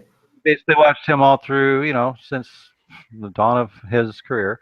Yeah. He used to tell people that your dishwasher is watching you and listening Your to you. light bulbs, because they're two metal wires, your old standard regular So light the bulbs, those two. television sets, he used to say Yeah, all but of this listen, stuff a really long time ago. It's true. Yeah, it's true. But even your light bulbs, anywhere where there's two metal wires in proximity to each other, even if they're touching, like the filament of the tungsten of a light bulb, they can listen to your frequencies on that by just enhancing the amount of electricity generated between those two wires and using it and the polarity where it's attracting instead of projecting, and they can listen to you very well with great efficiency.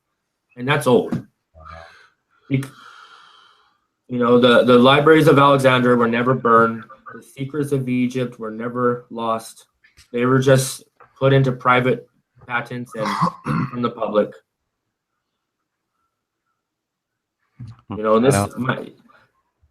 Like a good example of that is that a lot of people who allege the space missions are all just completely fake. Cool. I'll give you that. What we see as public is very fake. I'll give you that.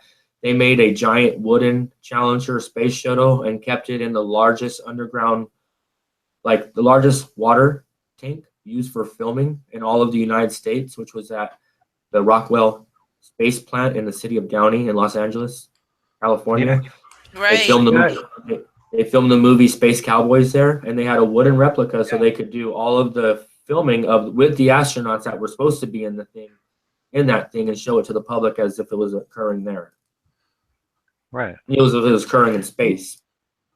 Even NASA, there was one clip where a guy slipped up and he says, "Yeah, over here in the Western States," and he was supposed to be on the ISS or something. Yes. And he said, "Oh yeah, over here in the Western States right now, we're blah blah blah." What? Wait, what? So. And I mean, a lot of the stuff, we're lucky because we're alive during the time where it's all starting to be known.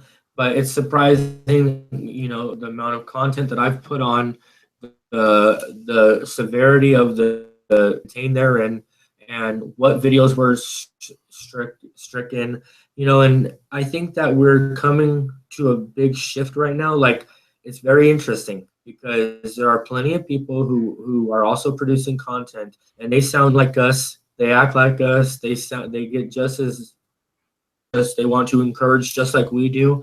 And deep down inside, they're trying to figure out what they can do to plant poisonous apples far and abroad so that we can bite into these things and get our channels, affected, turn over like videos that they've taken and copied the links for. They even keep them on check so that when we finally make a mistake and they don't like us anymore, they can flag our videos. They get their private group of followers to flag our videos. It's just a very strange thing. And so we're very effective, but we're effective in numbers. And you know what? We might say, well, I only have 1,000 or 2 or 5 or 7 or 10. But look at collectively, look at what we have, and look at what happens when we start to hone this message down to our audience that, hey, you know what? This is a maturation process. We're maturing in this truth, and we need to make sure we're following the right path, like paths that have hearts, paths that have positive results, positive encouragements, but are still providing us the best of the total truth without any hindrance. And we need to make YouTube, the associates there, feel safe that they can actually maybe back our channels without being like, man, this guy just put out some video that like, oh man, it's all bad. We gotta, I'm not saying we need to bend or give. We need to figure out how to be masters of our craft. So do you guys remember specifically how long ago this YouTube Heroes thing has been around? Is it a year? Is it 2 years? About a year and a half. Just about a year. I don't think it's year and a half. More than 2. A year and a half ago or so, we heard about it. Yeah, I don't think it's more than 2 years. No. Liam, and also anyone listening, Liam, I'll just ask you and anyone listening, this is good information I'm going to throw down. And I've said this before. Are you familiar, Liam, with OPM, Online Persona Management? I don't know. Like management for YouTube channels? I think no. It's not the way. It's not what it sounds. I'll just go ahead and tell you. We can thank our dear illustrious leader Barack Obama for this one. when Okay. he signed or re-signed the NDAA Act, the National Defense Authorization Act for 2012. In that was a provision that allowed the U.S. government, the military, allowed the U.S. military to create up to 10 SOC accounts per U.S. military personnel. Yes, Okay. very well aware of that. You are aware of that? Okay. I learned about it around the same time as the Jade Helm operations were taking Okay, it's flight. called OPM, Online Persona Management. Now, for the record, we currently have roughly 1.4 million U.S. personnel. So that doesn't mean that all of the personnel are involved. It just means that if you have that many personnel, then you're allowed to create 10 accounts per person. So you may have a team of people running it, or you may have, AI bots running some of it. But the point is, that's potentially 10.4 million SOC accounts. Now, I want to stress that this is only the U.S. military personnel, the U.S. military. This does not include the CIA, the FBI, the DHS, the NSA, or the 17 other intelligence agencies in this country alone. That does not include the intelligence agencies and governments around the world like Mossad, MI6. It also, and here's the frightening part, it does not include, if it's not frightening already, here it gets worse. This does not include corporate interests. Oh, look, I was just going to say. SCL is back. Hey, Paul, how many freaking channels do you have? SCL YouTube Hero. Hey, there he is again. SCL. Fuck you, SCL, and fuck you, Paul Taylor. Do your worst. Stop threatening me. Just do your worst. All the time you spend threatening me, why don't you spend that time getting my channel shut down, you pussy? Anyway, so when it comes to YouTube Heroes, this system that YouTube implemented of YouTube Heroes, I think, was to facilitate the OPM, Online Persona Management. I believe that the YouTube Heroes is nothing more than a way that corporate and government and military interests could infiltrate YouTube and effectively have channels and videos flagged, struck, and terminated. That because quite honestly, there's not that many real people running around the YouTube that would necessarily participate in such a thing. I mean, there may be some, there's the social justice warriors who get offended at everything. Okay, fair enough. But let's be real. OPM is a real thing. There are quite literally, I'm going to just throw a number. I have no idea, but it's no doubt it's in the millions. There are probably millions of real people who sit in desks, in offices, who are paid by George Soros, by Mossad, by the U.S. military, by other corporate interests. I mean, imagine in fact, you guys have probably recognized this. How many times have you seen comments that are incoherent, poorly written, grammatical errors out the ass, terrible grammar, as though English were their second language, which leads me to suspect very highly that there are English-speaking people in, I don't know, Bangladesh, Taiwan, China, who the hell knows where, India, right? There's tons and tons and tons of English-speaking people who live in poverty, who would work and do anything for $1. Imagine a building the size of Grenfell Tower that is nothing but an office building, 40, 50 stories, 20 stories, 60 stories. The entire thing is nothing but a giant office building. It's like if you've ever been into an office where they were running telemarketing and they just cram those people in there side by side in little cubicles, and all they do all day is sit on the computer, and their job is to come around to my channel and your channel and leave shitty comments to distract you, to suck up your time so that hopefully you reply, to flag your videos. And I believe that the YouTube Heroes program is nothing more than a system that was implemented by Google, by YouTube, to facilitate this I don't know, fucking army of trolls, paid trolls, real life paid trolls. Yep. Because honestly, this SCL character, and I think it's Paul Taylor himself. I do too. I've had to ban, I don't know, 8 or 10 SCLs already. He just keeps coming back. Yeah. That's not right. Now, fair enough. The world has its fair share of psychos and weirdos like Paul. I don't know if Paul is paid. Maybe he is. I don't know. Can't prove that. And it's not important whether he is or isn't. What's important is the net result. What's important is he's choosing that behavior, irrespective of the motivation. Correct. Now, so far this evening, I've had to ban probably creeping up on maybe 20 people so far. Looks like Michael Resnicki gave up. But oh, my precious. And we were having so much fun. Oh. I don't know who's running the SCL channels. I think it's Paul, because I can't imagine Michael Resnicki promoting Paul Taylor. Michael likes to promote himself, and Paul Taylor does the same thing. He promotes himself, and he gives himself away. They're too fucking stupid to not give themselves away. Yep. Yeah, and Michael always gives himself away because he keeps yelling, and Chattanooga was real. It's like, oh my gosh, okay, I know who this is. Well, this SCL character keeps saying things like, this channel is compromised, the CIA is watching, you'll be terminated, and oh, by the way, go to VidMe and subscribe to Hoax Ashian channel. Right. So whoever SCL is, right up the ass of Hoax Ashian, which we know is Paul Taylor. Yep. And that's not the same guy from Pockets of the Future. I don't even know if that guy's name is Paul. No, that's Paul Romano. Paul Romano, okay.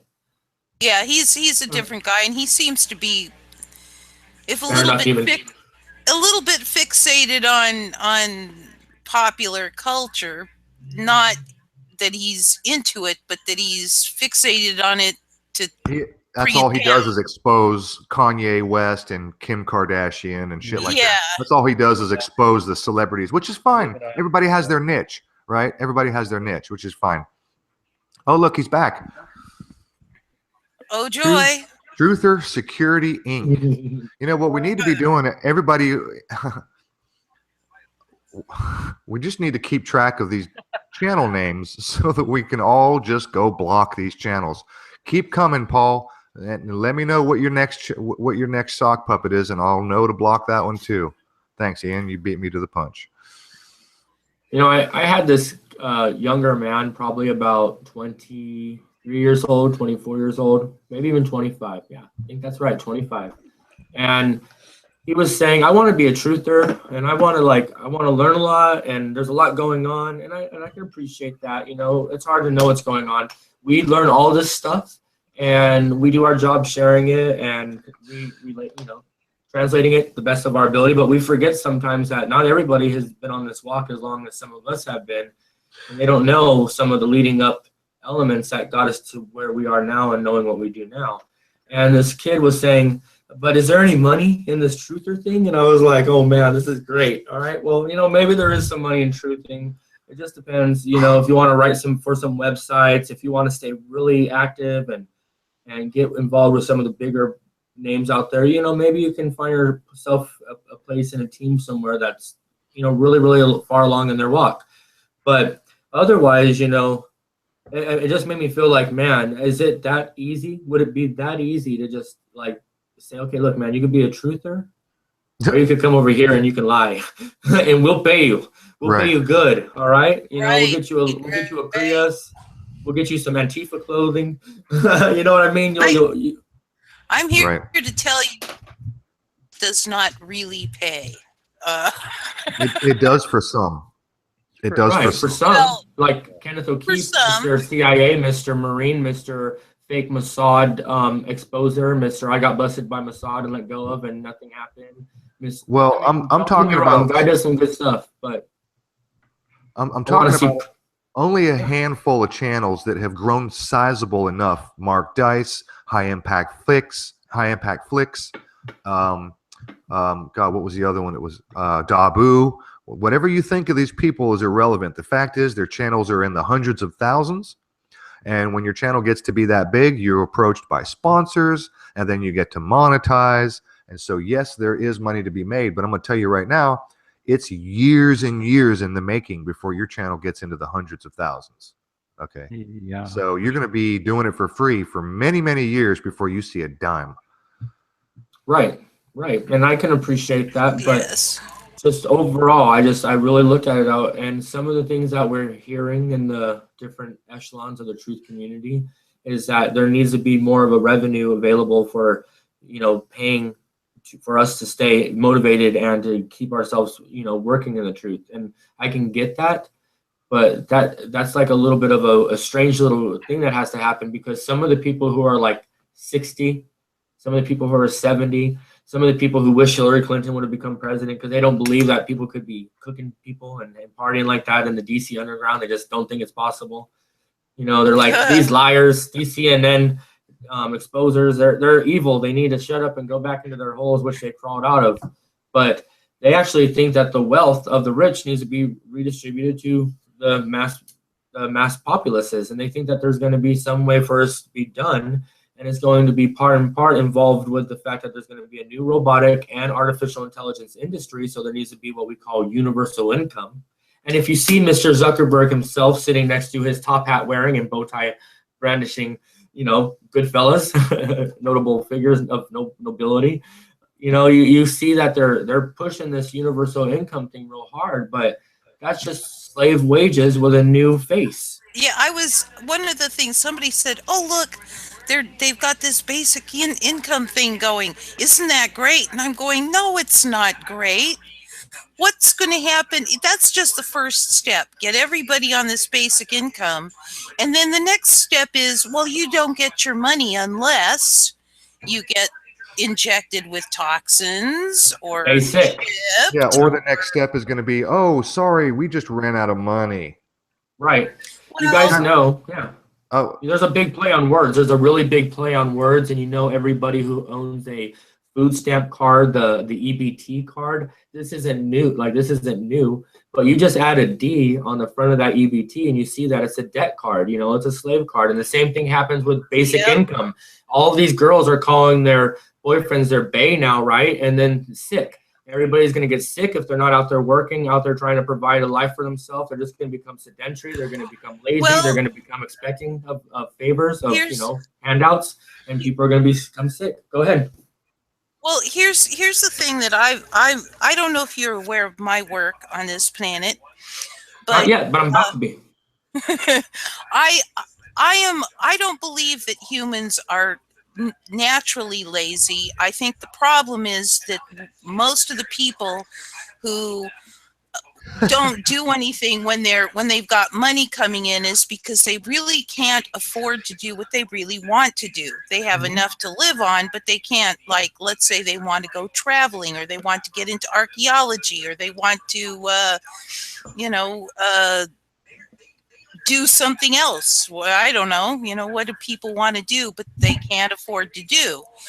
And if we eliminate the accounting for human energy entirely, which is what money is, it's accounting for your energy added into the system that accounts for your energy added, and which also moves the bulk of the planet's wealth to the very few at the top who are psychopaths on a planet that technically belongs to all of us, but has been stolen through trusts and deceit. Anyway, if you remove that accounting and allow the get rid of the artificial scarcity that money systems create, and allow the abundance to flow to all of us such that we can all live as richly as we choose, I think that we would find that people would be willing to go out and do things because they can. They wouldn't be lazy. Sure, there'd be some percentage, but not a huge percentage, I don't think. Right. Suddenly you could build robots you really like to build robots. You want to build robots, but you can't afford to go to school, and you can't afford the materials, and you can't afford, so you're washing dishes or, whatever. I'm just saying that most people will find something that they love to do and they will do it. Okay, so I just want to throw this out there before I delete or block this other channel. It's called South End Truth, which is yet another Paul Taylor sock account. The guy, hey Paul, you should be proud of yourself. And Michael Resnicki, you need to take some pointers from Paul, because this guy's blowing you out of the water with sock puppets, buddy. Anyway, Brian Hill popped back in. He left for a little while. It's late for him. I think he's in Sweden. Brian Hill said that he's back for a moment. He said YouTube Story, which is alternate channel for China to 3, YouTube Story has just been terminated. You're kidding. Nope. So, Brian says he's not a big fan, but nevertheless, if any of you guys has a bit of insight into the Dave Acton, George Swaggart conundrum, or next time, I'm not sure what he means, or next time, but I do keep an eye on China to 3 and or YouTube Story. And lately, Dave Acton has been going after this guy pretty heavily, and he has been going after Dave Acton pretty heavily. Yes. So these two are at each other's throats. Dave Acton has threatened to kill his channel. It looks like he may have succeeded. So I don't know. Yep. I don't know if Dave had anything to do with it or if it was just YouTube catching up with him. But thank you, Brian. We just lost YouTube Story. See, and that's I guess where it's going. What are some other platforms out there that are growing and getting popular? Other platforms? Steam Yeah, It. other than YouTube. What's the alternative?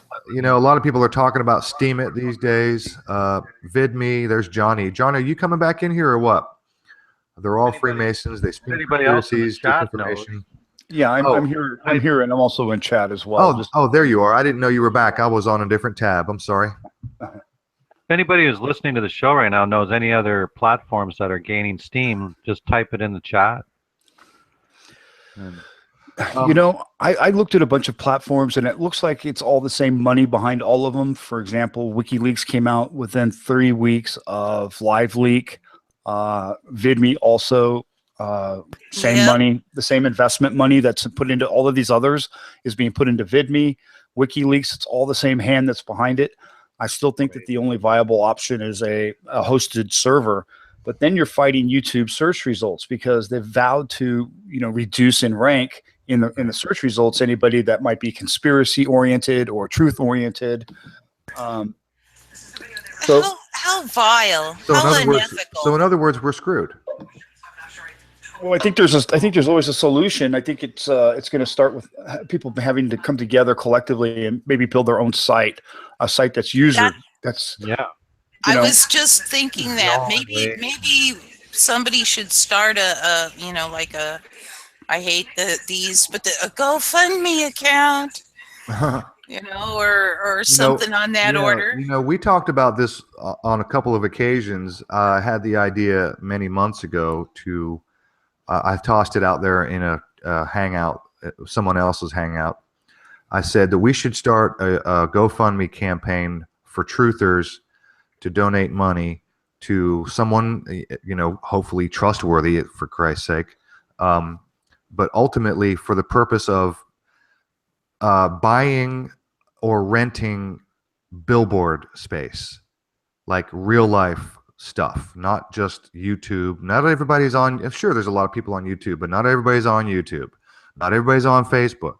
But you know what? You put up a damn billboard on I-85 in Atlanta, and you're going to get 100,000 people an hour are going to see that billboard. True. You put up a billboard showing Building 7 side by side with another controlled demolition, right? How about we put up a billboard, and I know this is a real touchy subject. How about we put up a billboard of Noah Posner from Sandy Hook and Noah Posner from Peshawar, Pakistan? You know what I There mean? you That's go. going to get some freaking attention. So how did this kid die twice? Visit XXX website.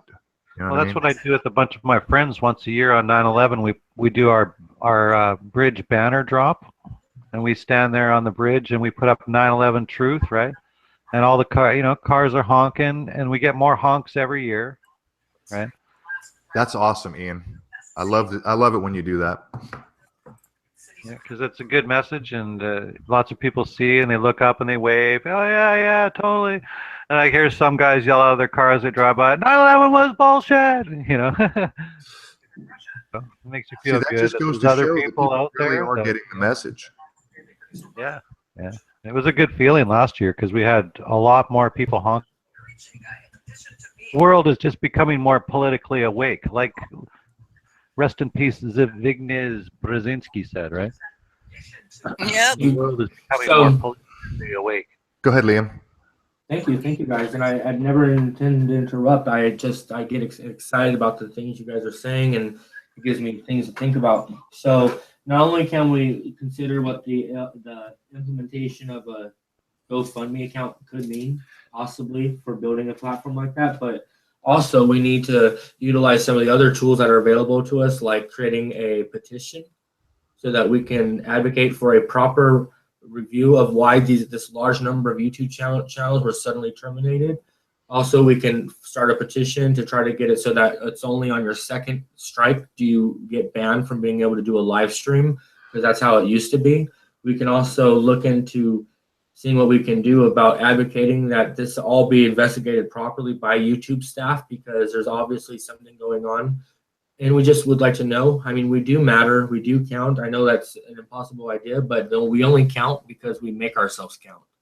We make ourselves loud enough. We squeak long enough. That's right. We're gonna have to squeak pretty damn loud. And I'm really, please forgive me. I apologize. I don't want to poo-poo those ideas, but it reminds me of protesting the government. It's like asking your tyrannical slave owner to stop being an asshole.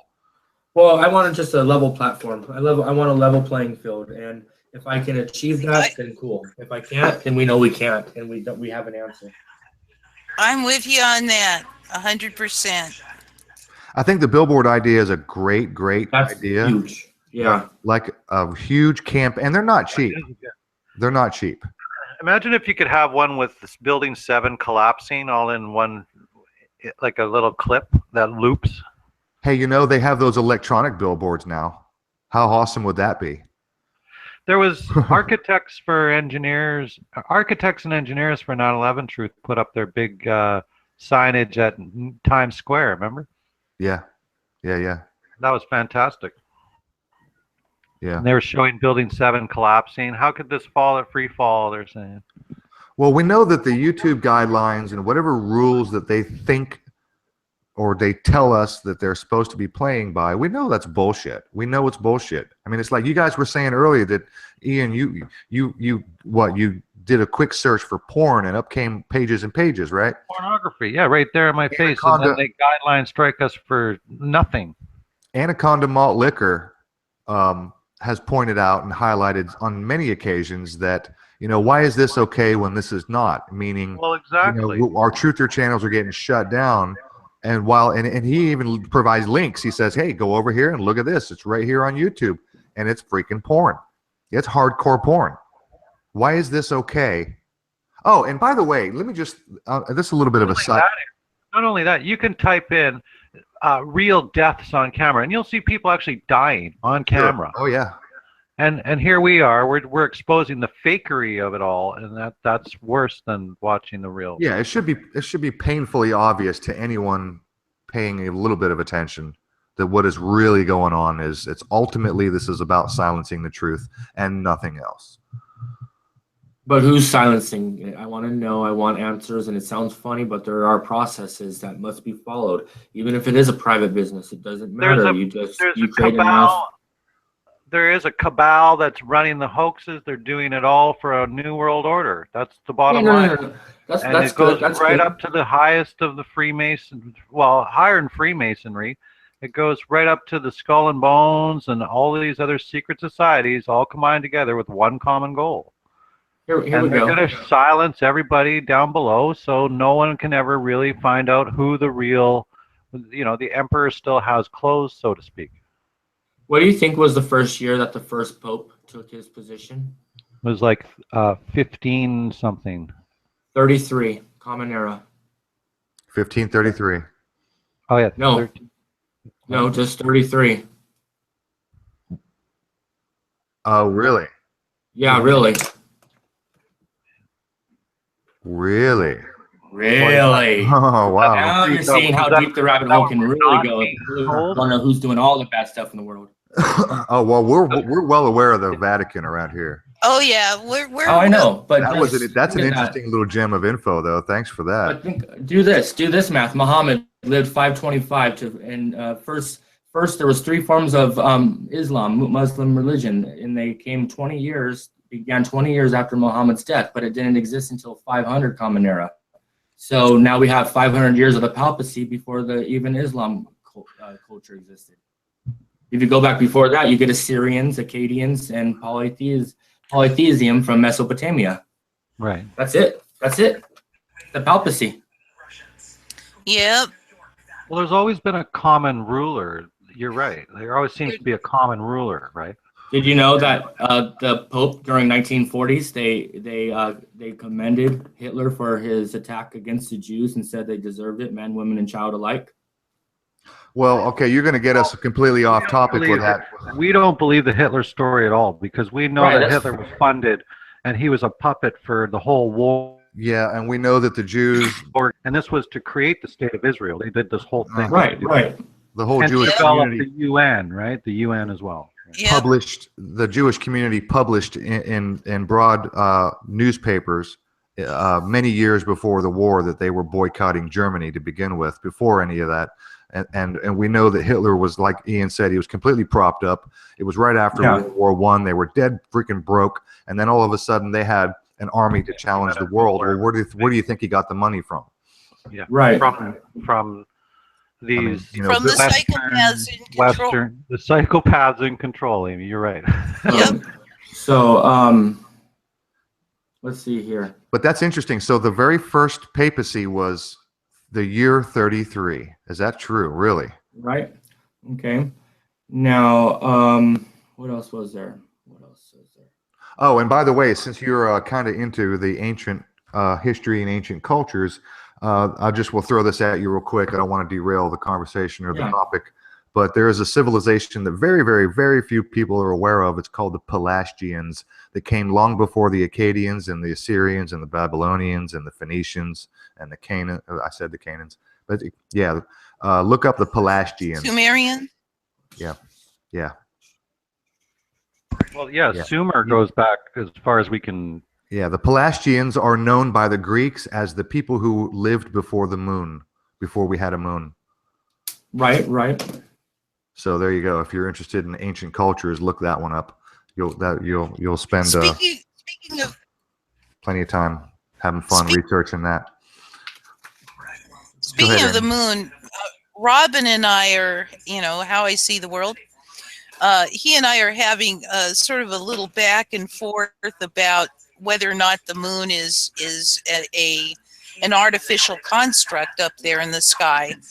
So, I just thought I'd mention that. I am of the opinion that, let me rephrase. I have probability that what we see up there is some artificial sort of Death Star kind of construct that was put in place, and that there is a barrier around our planet that doesn't let us get out, and they're watching us from the moon. That's my theory on things. Could be. No one's ever been to the backside of the moon, so they faked the footage when they said they did. Oh, I'm sure of it. So I was showing you guys a moment ago a picture through my camera, and it's a book, a cover of a book, and this book is my great-grandfather Chet Holyfield's book. That was one of 2 books written about him while he was a congressman for the state of California. And he in 1947 he helped establish the state of Israel, with Congress. He was actually appointed to one of the head positions to ensure that that actually would go through.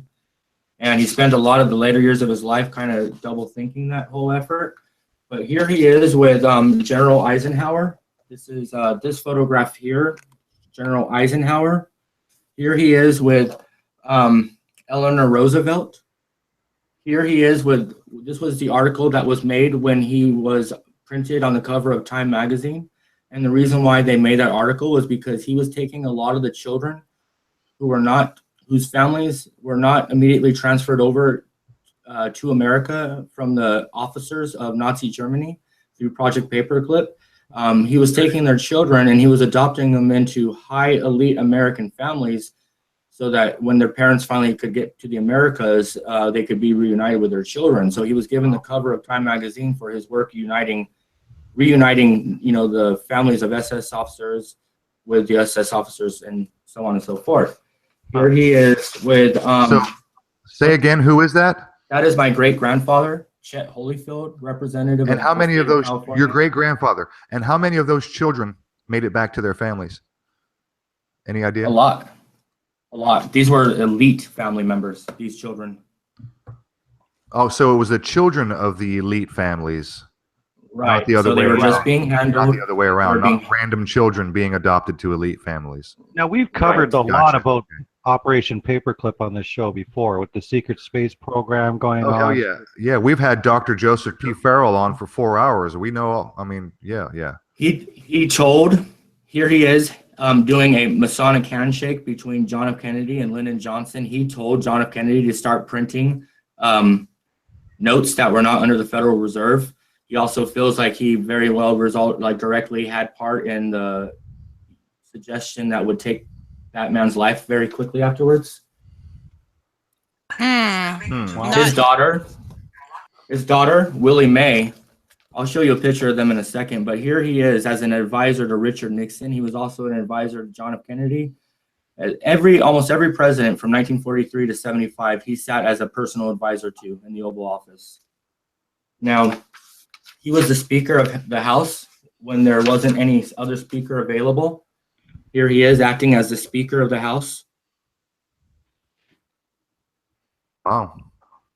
Okay, and I want to show you the last one, okay? Because the last two, and that would be of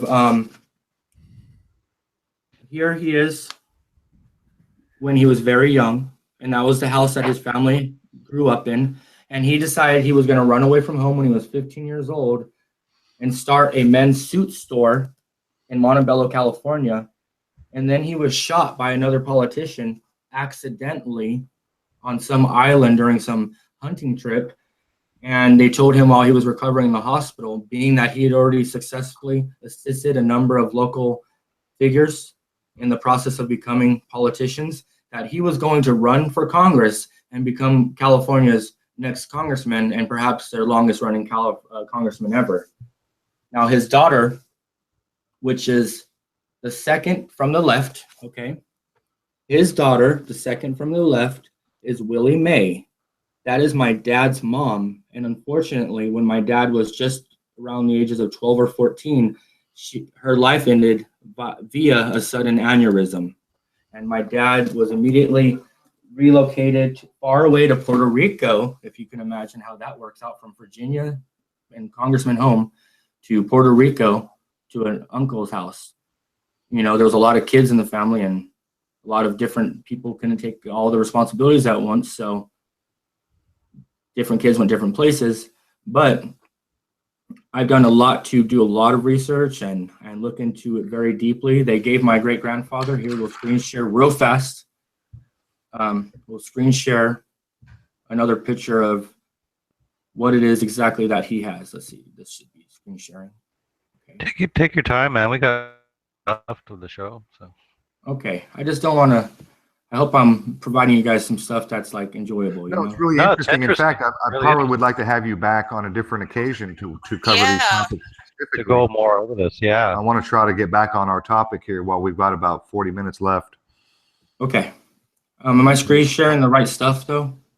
Let me highlight you, and you're good. Am I screen sharing a Yahoo page? Yeah, go ahead. Thank you. Yes. I just don't want to. I don't want to screen share the wrong. Holyfield. Yes. All right. Thank you. So that is Chester Holyfield. He decided that in 1975, after all of the scandal that his boy Nixon was getting himself into, he wasn't directly associated with that. This man was a nuclear statesman and a master legislator. He helped create nuclear energy in America, which has had its downfalls and its heights. But besides being an actual witness to the live detonations at Bikini Atoll Island, he was actually there. Really? He was there at Bikini Atoll? Yep, he was there. Now, apart from watching a giant hole be placed in the ocean floor, which you either have to say there's nuclear bombs or my grandfather is a liar. You see what I'm saying here? So that's one test at least out of the way. But when he saw the devastation that was created by these weapons and then the aftermath of Japan, he decided that he was done, and he came up with 1,100 peacetime uses for nuclear, hydrogen, and atomic energy. 1,100 peaceful uses, and that was huge considering what those uses were. Like he said, hey, we got to go forward with all this technology and all this science and make the most of it because this thing's entirely too destructive. And by the time the 70s came around and they started carpet bombing the islands in the Pacific, you know what I'm talking about? Laos and Cambodia, right? Yes. He said, I'm done. I'm done. I'm going to go back to my men's suit store in Montebello, California, and I'm going to go dry clean some gentlemen's suits. Seriously, that's what he did. So he gave it all up. He gave it up. Said, Lates. He was well paid. My father was well paid. My father did a good job of spending that money before I came in the picture, but that's not a big issue. Check out this.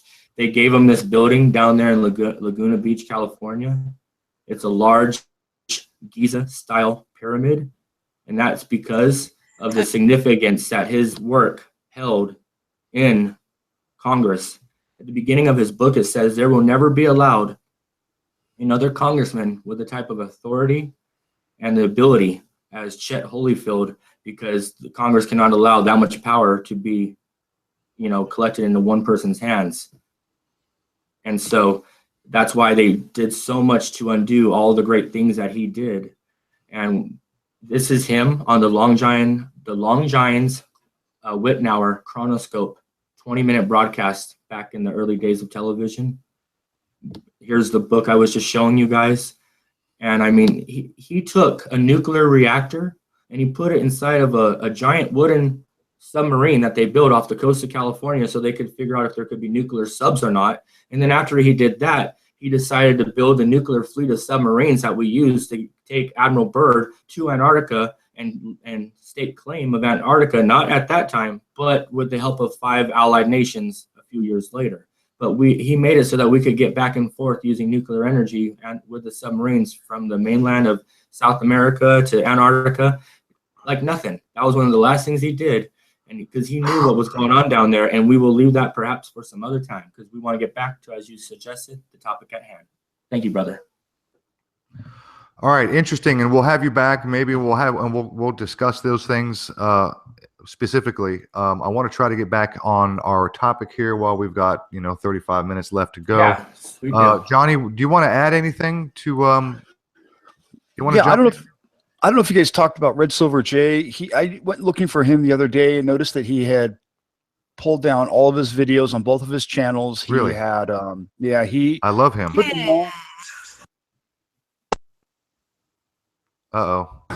Sorry, he put them all on private.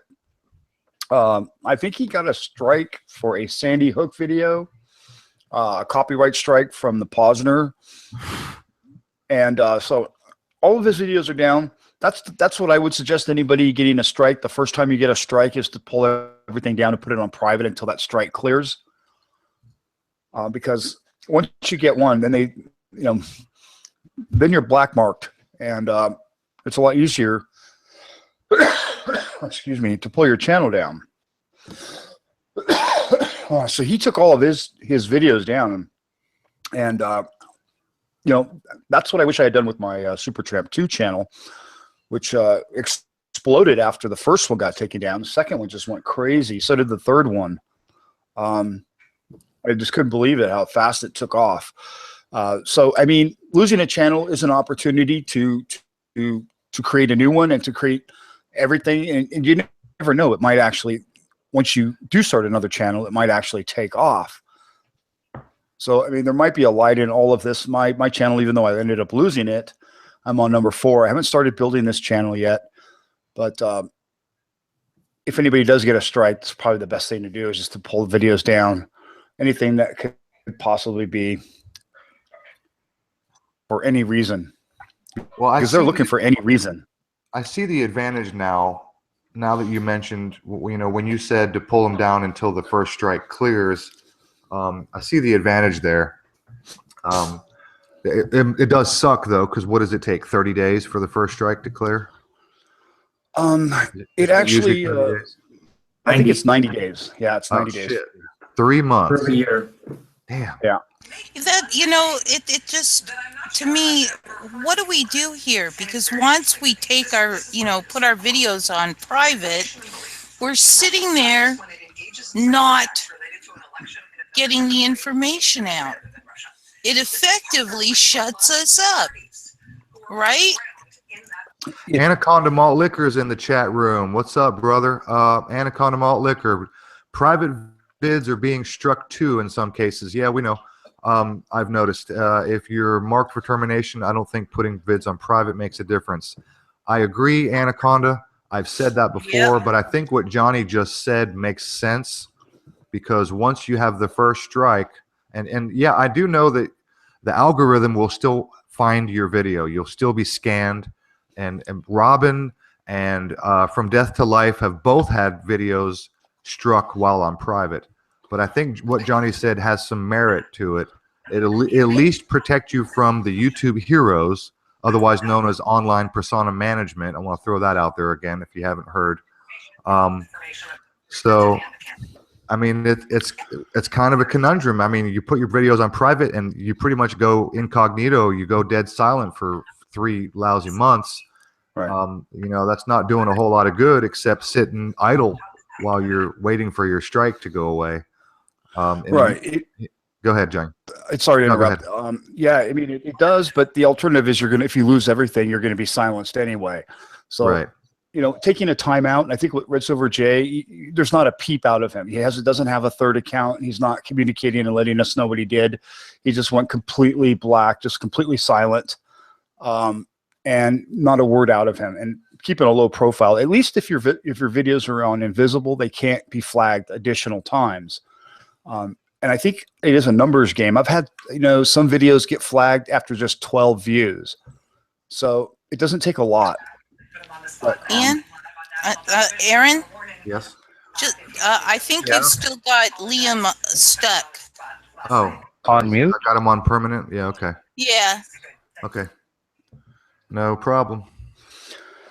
And even though they can't flag your videos if they're set to private, you know, they can't also overwhelm your channel. If they come in mass and start doing mass flaggings, that's going to really catch the attention of YouTube. And the last thing they want is to have to moderate, I think. Although in this case, you know, YouTube is also the same money that's behind WikiLeaks, that's behind everything else. Right. Yeah. So, I mean, it's all the same hand that's behind it all. When you have trillions at your disposal, I mean, you can go lots of places. So. And it's pretty clear that YouTube doesn't care about rules. It's pretty clear that YouTube doesn't care that channels can be cloned. It's pretty clear that they don't care about mass flagging. That's why you stepped out for a little while. I don't know if you heard when I was talking about online persona management. I'm pretty sure that YouTube created the YouTube Heroes program to facilitate the online persona management program. Are you familiar with that, Johnny?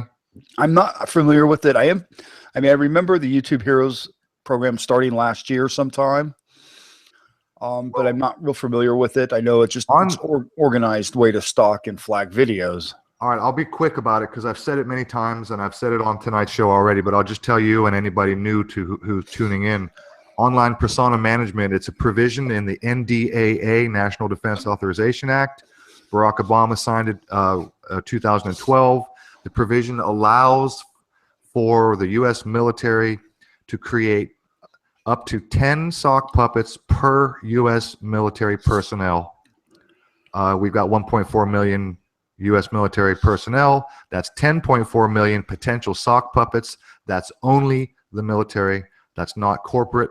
That's not other governments. That's not other intelligence agencies. That's only the U.S. military. So that's a scary prospect. We got a lot of sock puppets, a lot of trolls. So I think that the YouTube Heroes program was created to facilitate the corporate and government and military troll sock accounts. Yeah. So there you go. So I'll tell you what I'm going to do. I'm going to run down this list one more time because I know we've got some new people tuning in, and we had Binrod Isles asked a little bit earlier about channels that were taken down. I'll just run down this list again real quick. SGT Report, High Impact Flicks, Matty D for Truth, Robin from How I See the World, Distorting Our Rhythm, all had their channels either struck or terminated because of Virginia hoax. And in some cases, they were 2 years old. SGT, High Impact Flicks. And also, it's down here. I had to write it down here. Professor Doom. SGT, High Impact Flicks, and Professor Doom all had 2-year-old videos where they got struck and or terminated because of 2-year-old Virginia hoax videos. So I'll run down the list. Matty D, Truth Virus, Hooked on Your Hoax. Anaconda lost a channel. Sidethorn has lost 2 channels. Robin, by the way, I just found out this evening that we already know he's on his 4th channel, and it right now has 2 strikes already. Wow. His brand new channel has already got 2 strikes. RL, that's insane. Which is a sweetheart of a woman, girl, person who's been supporting our show for a long time. She's got 2 strikes, and all she does is mirror. Trust One News, most people know about. Mark from Global Agenda said in a Skype conversation, he said he's got 2 strikes. He's never had any strikes. He just got 2 of them, one from Manchester and the other from Lenny Posner. The Conscientious Objector got a copyright strike. Kernsey 74 we lost. Texas Shrug shut his channel down.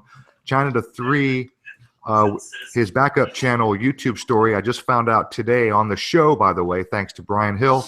YouTube Story was terminated today from Death to Life, who was supposed to join us tonight. He had a copyright strike on a private video. Robin had a copyright strike on private video. We lost Smoke and Mirrors, Russian Vids, Stealth Anomaly, Scissor Fight, Anthony 2B, William Tyndale, and then some of the others that I hadn't listed, Zach Hubbard, and what was the other one? Spudgy Pang. So there you go. I mean, they're dropping like flies. It's pretty obvious what's going on. It's obvious this is about the truth. It's not about, hey, Smoke and Mirrors, what's up? He's in the chat. So yeah, man, shit's getting bad out there. What are we gonna do about this, you guys? I mean, seriously, I want real ideas, man, real ideas. What are we gonna do about this? Well, I think as long as we're using a third-party platform, we're bound to the terms and service and to the money that's behind all of these platforms. That's the truth. This is the New World Order. I mean, they brand everything with their symbols. The 33 or the 77. It's nuts. It's crazy. It's even in the products you buy. Like if you go buy a box of Cheez-It crackers, that sums up to 22 in Pythagorean numerology. There's 666 in the Coca-Cola label. Oh, there's 666 everywhere. It's everywhere. I mean, these are Luciferians at the top of the pyramid. Yes, indeed. It's a real problem. We have a global monopoly and global fascism behind the scenes. You know, we're in serious trouble, and I think a third-party solution is always going to be at risk of being shut down, just like we're seeing on YouTube. And VidMe shutting down channels without any warning. They VidMe just recently changed the color of their file management page to purple, to show the resources to create. I don't know. I would create my own platform, my own server, but I don't have the resources to do that. So. Yeah. So I mean, Smoke and Mirrors just said that PK has strikes on Boston. Has 2 strikes on Boston. So I'm curious. Great. Are we talking about his PK Boston Boston. channel? PK Boston, yeah. Are his Boston videos getting struck right now? Wow. Because I mean they've been leaving him alone. That channel's been not been bothered lately. I'm just curious. Yeah, I haven't heard nothing. So you guys listening, Smoke and Mirrors, Anaconda, if you know anything about that, just let me know. Go ahead, Johnny. I didn't mean to interrupt you. Sorry. No, that's okay. Carry on. I just think that a third-party solution is really going to be fraught with risk and problems because it is the same New World Order money that's behind it all. All of these people that are investing money. I looked at the history of IDME, for example, and I saw that they, every couple of years they go back and get funding. They go back and get investment money, and all of that investment money is even the investment money is coded. It's 3,11,000. It's nuts. It's crazy. So I mean, it's all the same money that's behind it all. And when you're dealing with like these billionaires who have virtually unlimited amounts of money, they can tilt and direct and control everything just like the media does because it's 6 families that own 90% of the media. Now, I've always said you have to get in the matrix to defeat the matrix, right? And I've always been trying to figure out a way to defeat it from outside the matrix, and it's really hard. That's the hard thing. Well, especially since I mean, these are people that have billions of dollars and sure, their hands in everything. They're shareholders in everything, and they're the ones that are. The bulk of the planet's wealth flows into their hands. Yes, it does. It does, and that's the problem. And we're just outmoneyed. We're outmoneyed. I mean, we don't have anything compared to what these guys have. We don't have the resources. Smoke and Mirrors just said that PK Boston has 2 strikes, and he's being struck by the Brassard family. And anybody who knows PK Boston channel knows who the Brassards are. Anaconda Malt Liquor is asking who are the Brassard. I think he's asking who are the Brassards. Yeah, he slashed the shit out of the Brassard family, man. That's the mama Brassard, the daughter who was Alex Israel, and the father Brassard who what was he say? He supposedly had some shrapnel to his leg, and he said he was walking around leaving plate-sized pools of blood everywhere he stepped. Yeah, and then the next scene you see Mama Brassard running, and then the daughter Brassard running beside the gurney. Next thing you know, she's in a cast and she can't walk. Yeah, she was in the hospital. They're filming her in the hospital with clothes on, and she's smiling and everything. Yeah, and she has an exact resemblance to Alex Israel from the God, what was that? Sister. That was the Foley girl and Alex Israel. That's right. They were. Yep. That wasn't the same one. It was the one that was an amputee, and she was all smiling and happy during the whole thing. Yeah. And she's sitting there in the hospital with clothes, but her leg cut off. Right. Yeah. Just bullshit on top of bullshit. I'm pretty sure that was her. If I'm wrong, correct me. All right, so ideas, you guys, because I mean, look, what's the reality? The reality is we're using their platform. This is free. We don't pay for this. They can pretty much do what they want to us and with us. I mean, what do we do about this? I have no ideas. And I thought I was a smart guy, but I mean, come on. Yeah, I have no idea what to do about this. I don't either. The only thing I can think of is to start sharing the idea that we can just change the whole damn system. Stop consenting to the whole system. Consent to a better one, which I can suggest a better one. I really like the billboard idea, but it takes money. And, as soon as you start asking for money, it's like, oh, you're a shit. Yeah. Yes. And then look, the trust is broken. We are infiltrated. We do have shills. We do have paid trolls. The trust is gone. So who the hell can we trust to collect our money and use it properly for perhaps like a billboard campaign, which I think is a great idea. When you put up a billboard in a busy town like I live in Atlanta, you put up a billboard on I-85 and morning rush hour traffic, you're going to get 1 million people are going to see it almost every day. Well, yeah, especially in a place like your city, Atlanta. I mean, that's how many millions are there? Like 9 million. Yeah. In the greater Atlanta, there's 3 million Greater in Atlanta. Atlanta proper. Right. So yeah, man, there's billboards, man, billboards. I think a billboard is good for raising awareness and calling attention. But as far as being, having a platform to be able to get the word out and to document the truth, because I'm not even trying to wake people up anymore. I just want to document the truth about what's going on, document, these events that are taking place, but those are targets as well. So, if they effectively quiet us, it's going to be interesting to see where this goes. I heard from US 66 Patriot that the purge, as she calls it, might be easing up. I don't see any sign of that. I think with all these channels gone now, I don't know where we stand, if they're still flagging, if they're still going around in mass. I think that certainly this is a problem that's going to continue going forward for sure. I think Ian's idea about the Building 7, like a billboard, and now that we have these big electronic billboards, they're like giant TVs. You can have graphics and stuff. I think that'd be great. Put Building 7 side by side being demolished. I mean, how awesome would that be? Can you imagine the reaction you would get? Can you imagine the awareness you would get if you had a billboard that was showing Building 7 falling at the same time?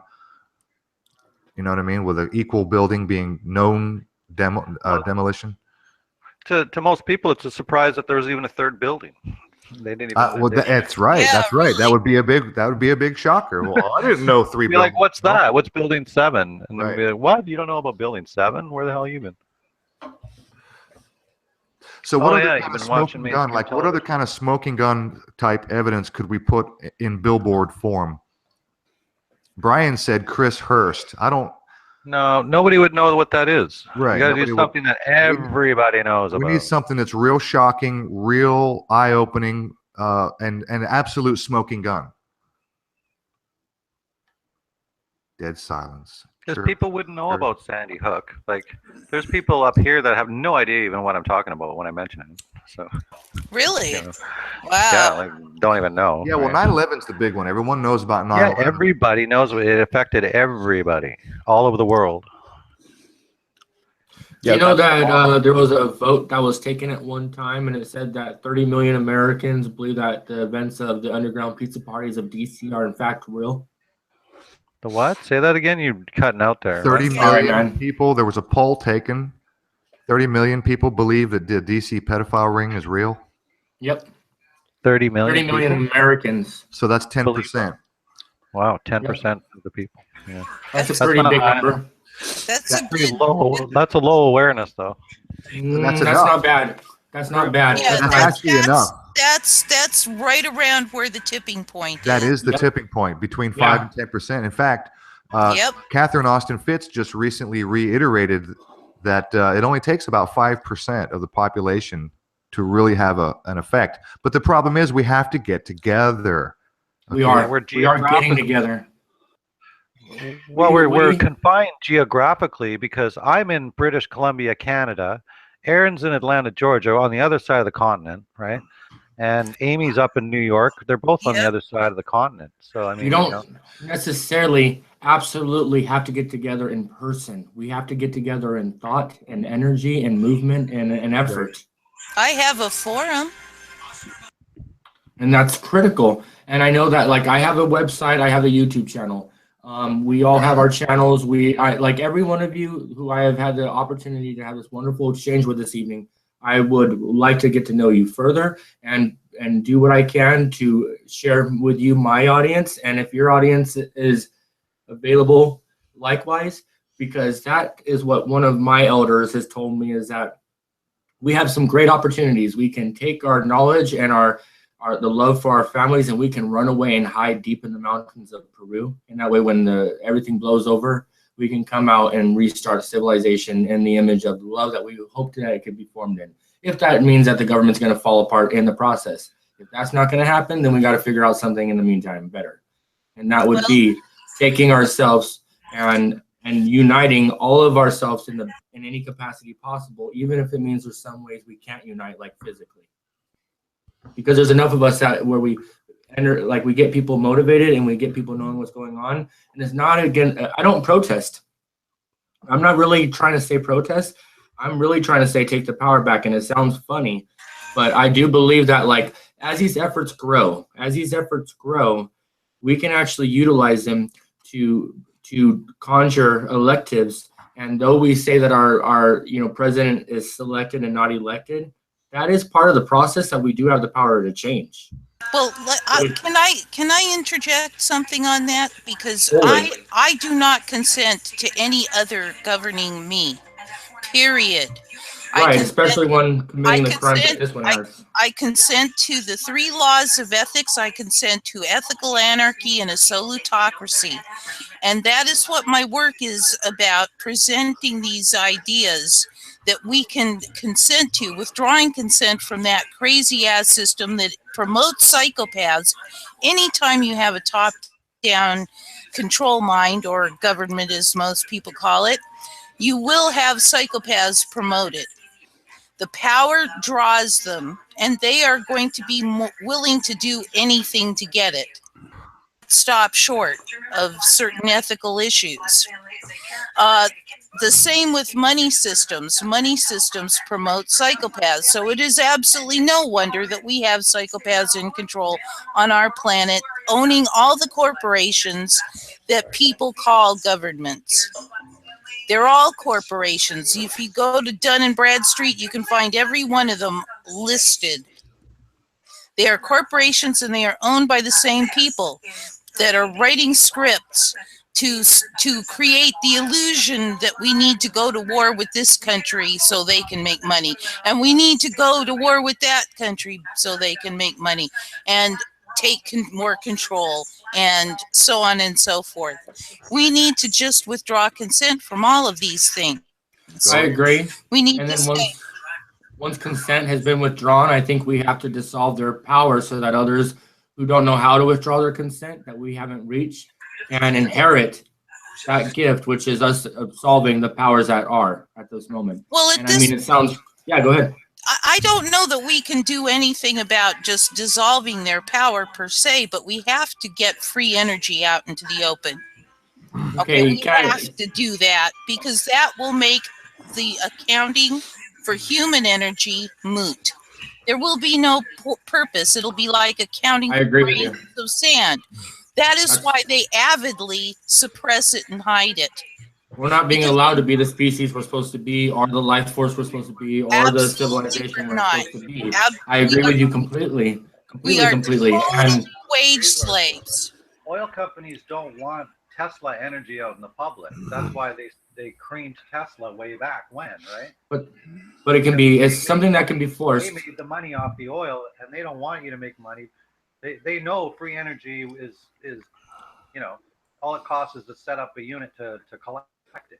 That's it. Right. And they also know that there's this thing called inevitability, and eventually all of their power has to dissolve if there's energy motivated to dissolve it. It sounds crazy, it sounds unruly, but this is the last chance. If you guys don't even get this, like in 10 years, there will not be any opportunity. Like in 15 years, it won't even be remembered that there could have been a chance, because like any mathematical equation, this universe works on harmonies of math, vibration, frequency, music, these things. And because of this, it's all relates to numbers and powerful formulas. And because of that, because there is a problem that can be translated by some powerful mind that is our corrupted planet, there is a means to, somebody can come along and solve that equation. And I'm not using old science. I'm not using some of the magic bull crap that came out in the 30s, 40s, and 50s. I'm actually talking like literally.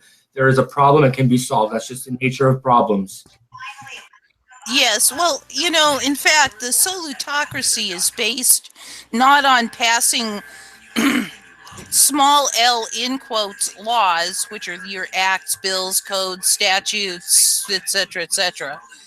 It's based on solving each problem as it comes along, with the leaders for each problem emerging to take care of the problem, being the ones with the best suggestions, the best skills, so on and so forth. So you don't have anybody that's in control. You just have people who care solving problems. Beautiful. And that is the exact natural progression and evolution of things. And there's going to be have to be steps taken to get there as well, but that would be the desired outcome, right? What I would recommend is that you take a look at my forum, which is where I post all of my work. Absolutely. It's tapyourit.boards.net, and that's tapyouret.boards.net. Okay, Amy, go ahead and drop that link in the chat. And Liam, I can't drop things in the chat. Well, you can drop it in the private chat so Liam can have it, and then either I or Ian, because Ian's got a wrench, either I or Ian can drop it in the public chat for anybody who's interested. Well, let me drop the article that has the links. I want to get all to two the things others real quick because we're running a little bit short on time. Anaconda Malt Liquor asked a good question. He said, first things first, how do we wake up those people who don't care? Those people who don't just, and I don't mean the people who argue with you, and I'm not talking about the family and friends who will listen and then tell you you're crazy. I'm talking about people who will listen and then just not give a shit, because I've run into quite a few of those people too. How do you get people to give a shit? Well, here's my thought. Most of us, when we have a solution at hand, are more likely to give a shit than, when it's like, oh my gosh, I've got to care about that, but there's nothing I can do. Meh, I just won't care about it. I think it's important that what we ought to do is focus on, in terms of waking up people who don't care, I think it's important that we focus on items of interest that affect people directly. And I know some of you know this. I know you do, Amy, and Ian, I think you do too. The CAFR report, right? The CAFR report that was going around a couple days ago. Kafka Winston World did a video on it. An SGT report, I think, did a video on it. This is the slush fund, where our tax dollars go into a deep freaking hole. In other words, all the money that is collected for various projects like road construction, taxes, they go into a fund, and that fund goes into the stock market, where it earns interest and it earns a return. And according to the law, all the money that is made on those deposits is not part of the budget. And this amounts to, over the years, many trillions of dollars. So when you start to get people to be aware that their tax dollars are paying for things like, U.S. troops guarding opium fields, your tax dollars are paying for things that don't benefit you, that are designed specifically to harm you. When you get people to realize money that affects them directly, that, I think, would probably help wake up some of those people who don't give a shit. I agree that, the more information you have, especially when it's information that does have a direct effect on people, it's definitely more likely to make them care. I mean, it's like if you were to go up to some, we call them sheep or sleepers or whatever, you go up to somebody who doesn't know anything about these things, and you say, hey, did you know that Allison Parker, that on-air shooting was fake? And they're like, oh, well, they're so blown away, they don't even know what to think of it. And they might even believe you, but the result in their mind is, how does that affect me? Right? Yes. That's the bottom line. How does that affect me? So I think for all those truthers channels that are listening right now, I think perhaps we should shift gears, perhaps focus on those things that really, really affect us as individuals in order to get through to some of those hardened minds that don't understand the net effect of the message we're trying to send.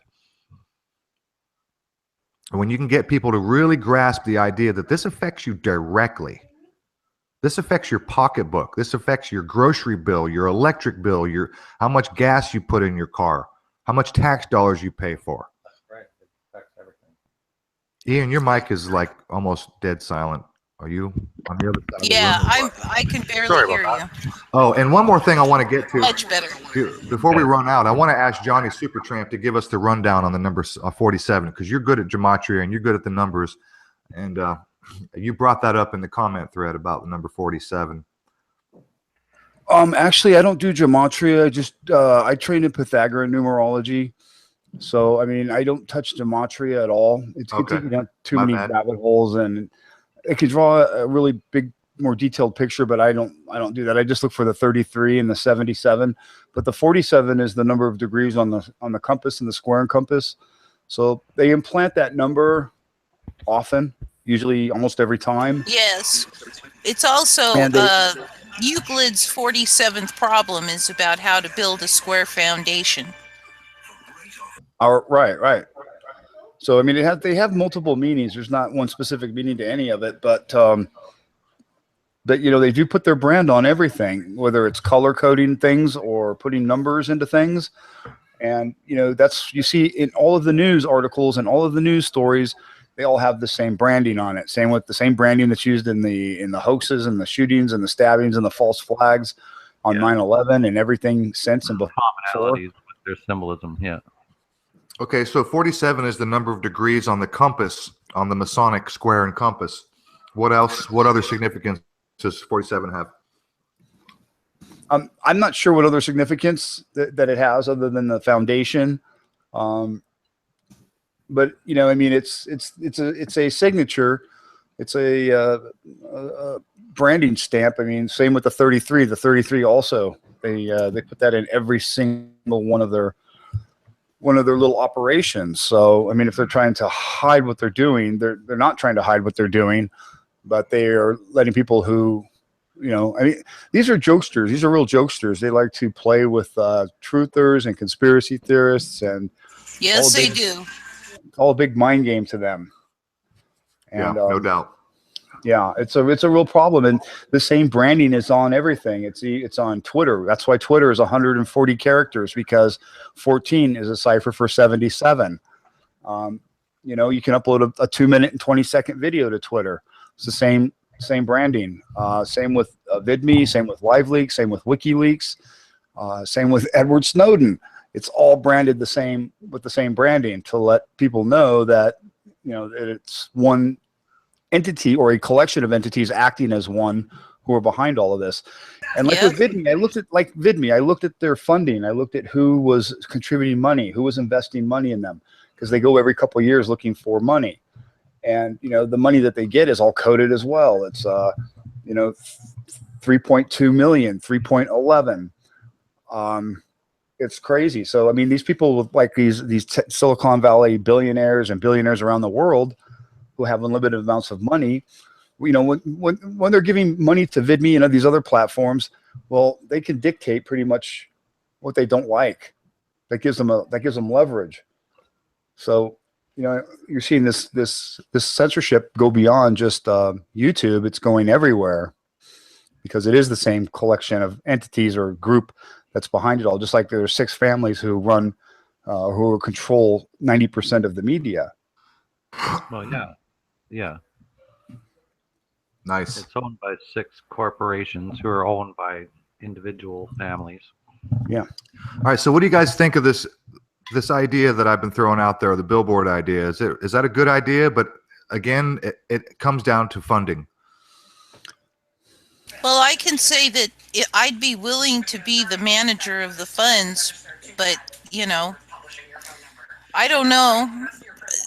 With people being afraid that you know, if you ask for money, you're a shill, or, you know, they don't trust you if you ask for money. I don't know. You know, we would really need to get the big channels on board with this idea, because, I mean, I sure as hell don't have enough subs to extract the amount of money that would be needed. I'm certainly willing to put in some of my own money. I'm absolutely willing to do that.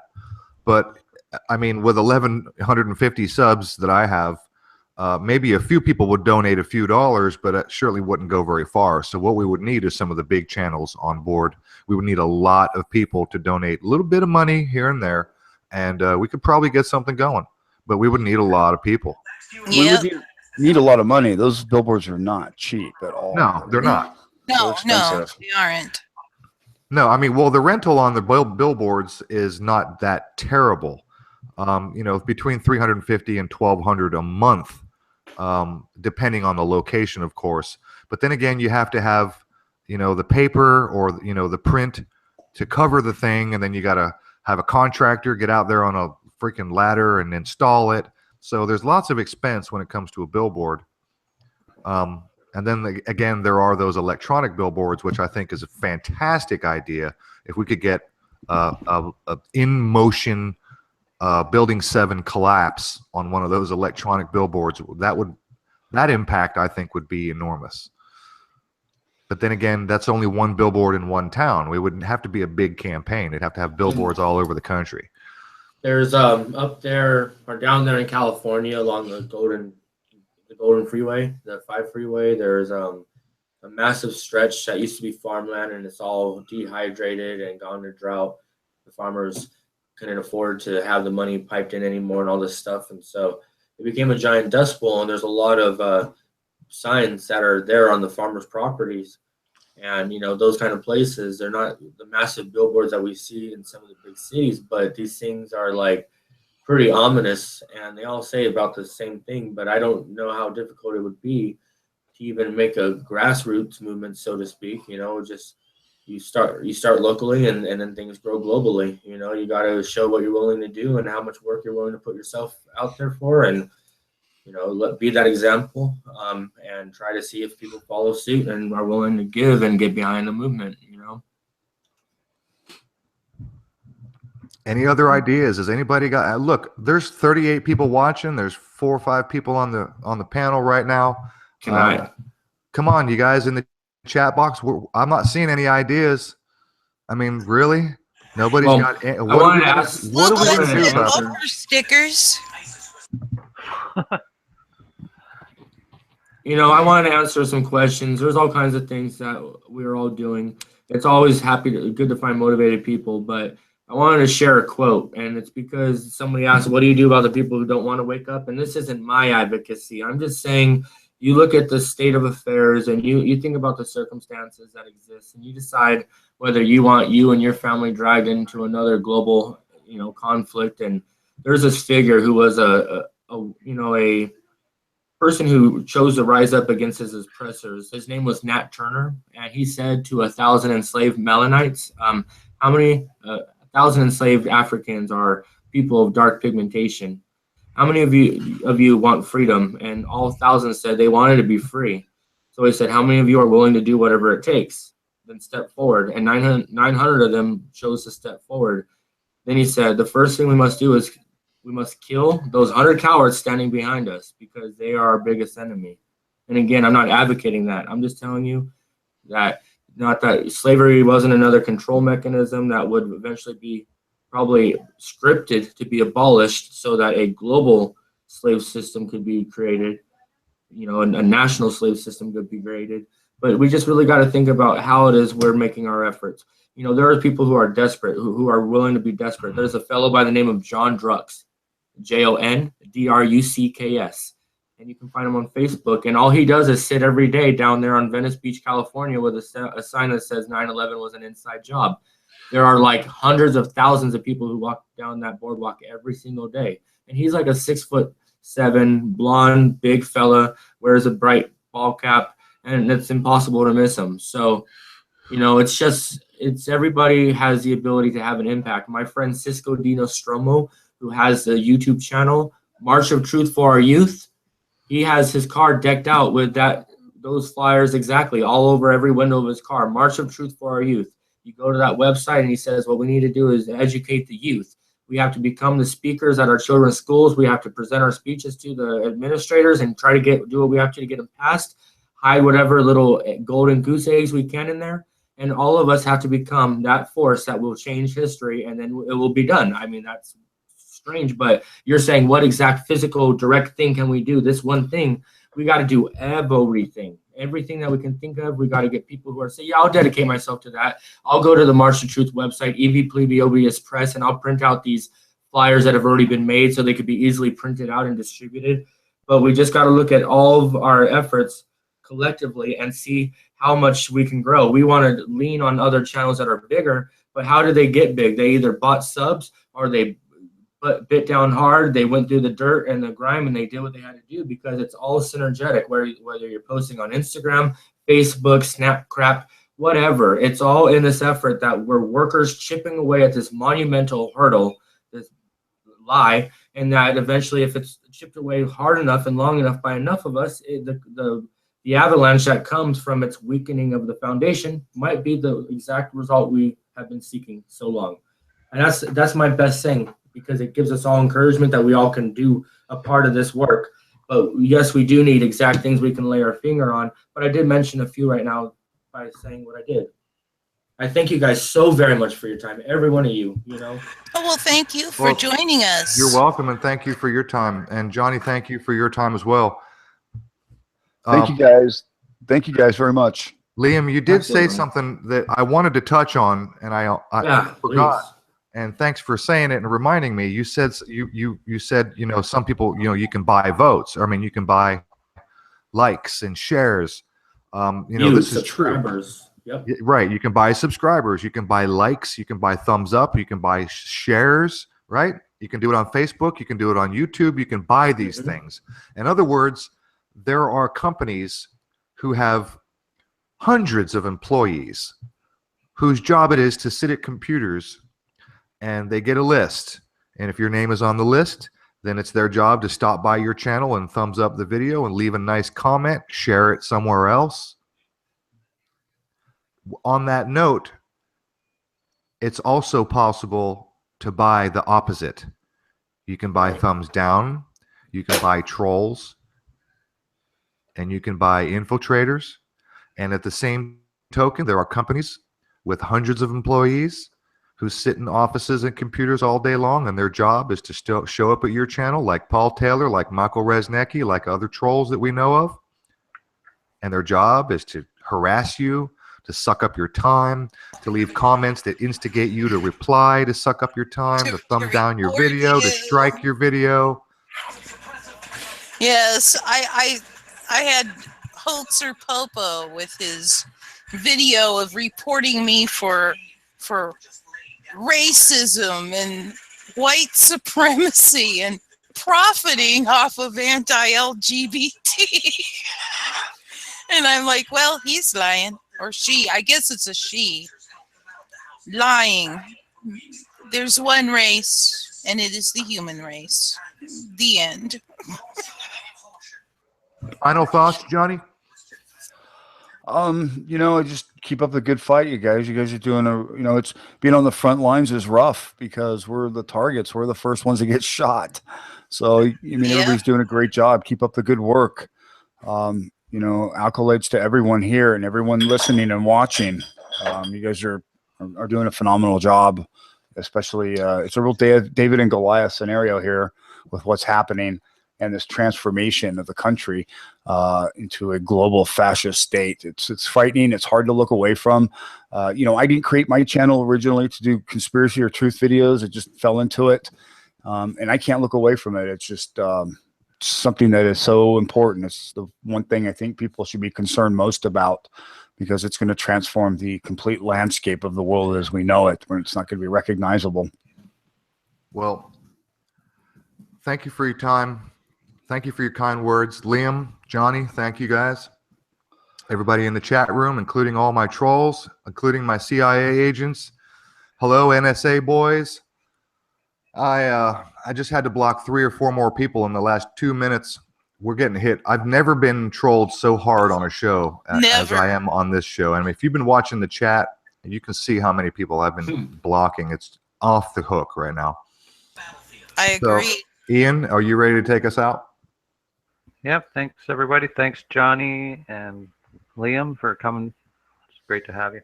Hopefully we can have you back again. You guys Stick around for some the interesting after show. issues we'd like to talk about. So, yeah, you guys don't have to run off. As soon as we end the broadcast, we can chat offline for a few minutes. So, Ian, whenever you're ready. Big P, Gandalf, Anaconda, Smoke and Mirrors, And if I forget to name you, forgive me, but there's have a Blue Blood. Love you, buddy. Love you all. A lot of people in here, lots of new people in here today. Big thanks to our guests, Brian Hill.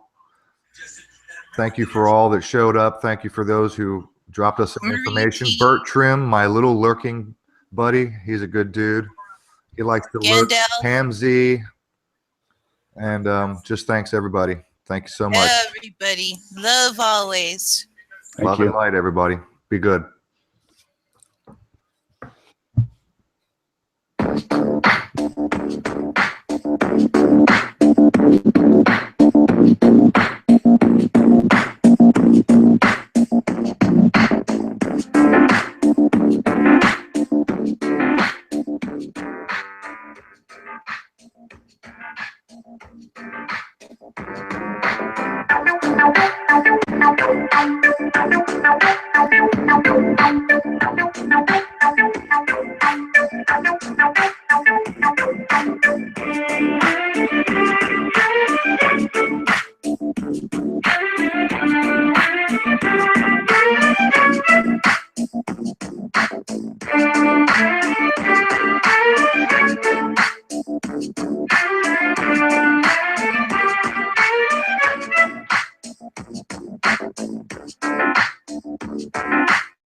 Thank you.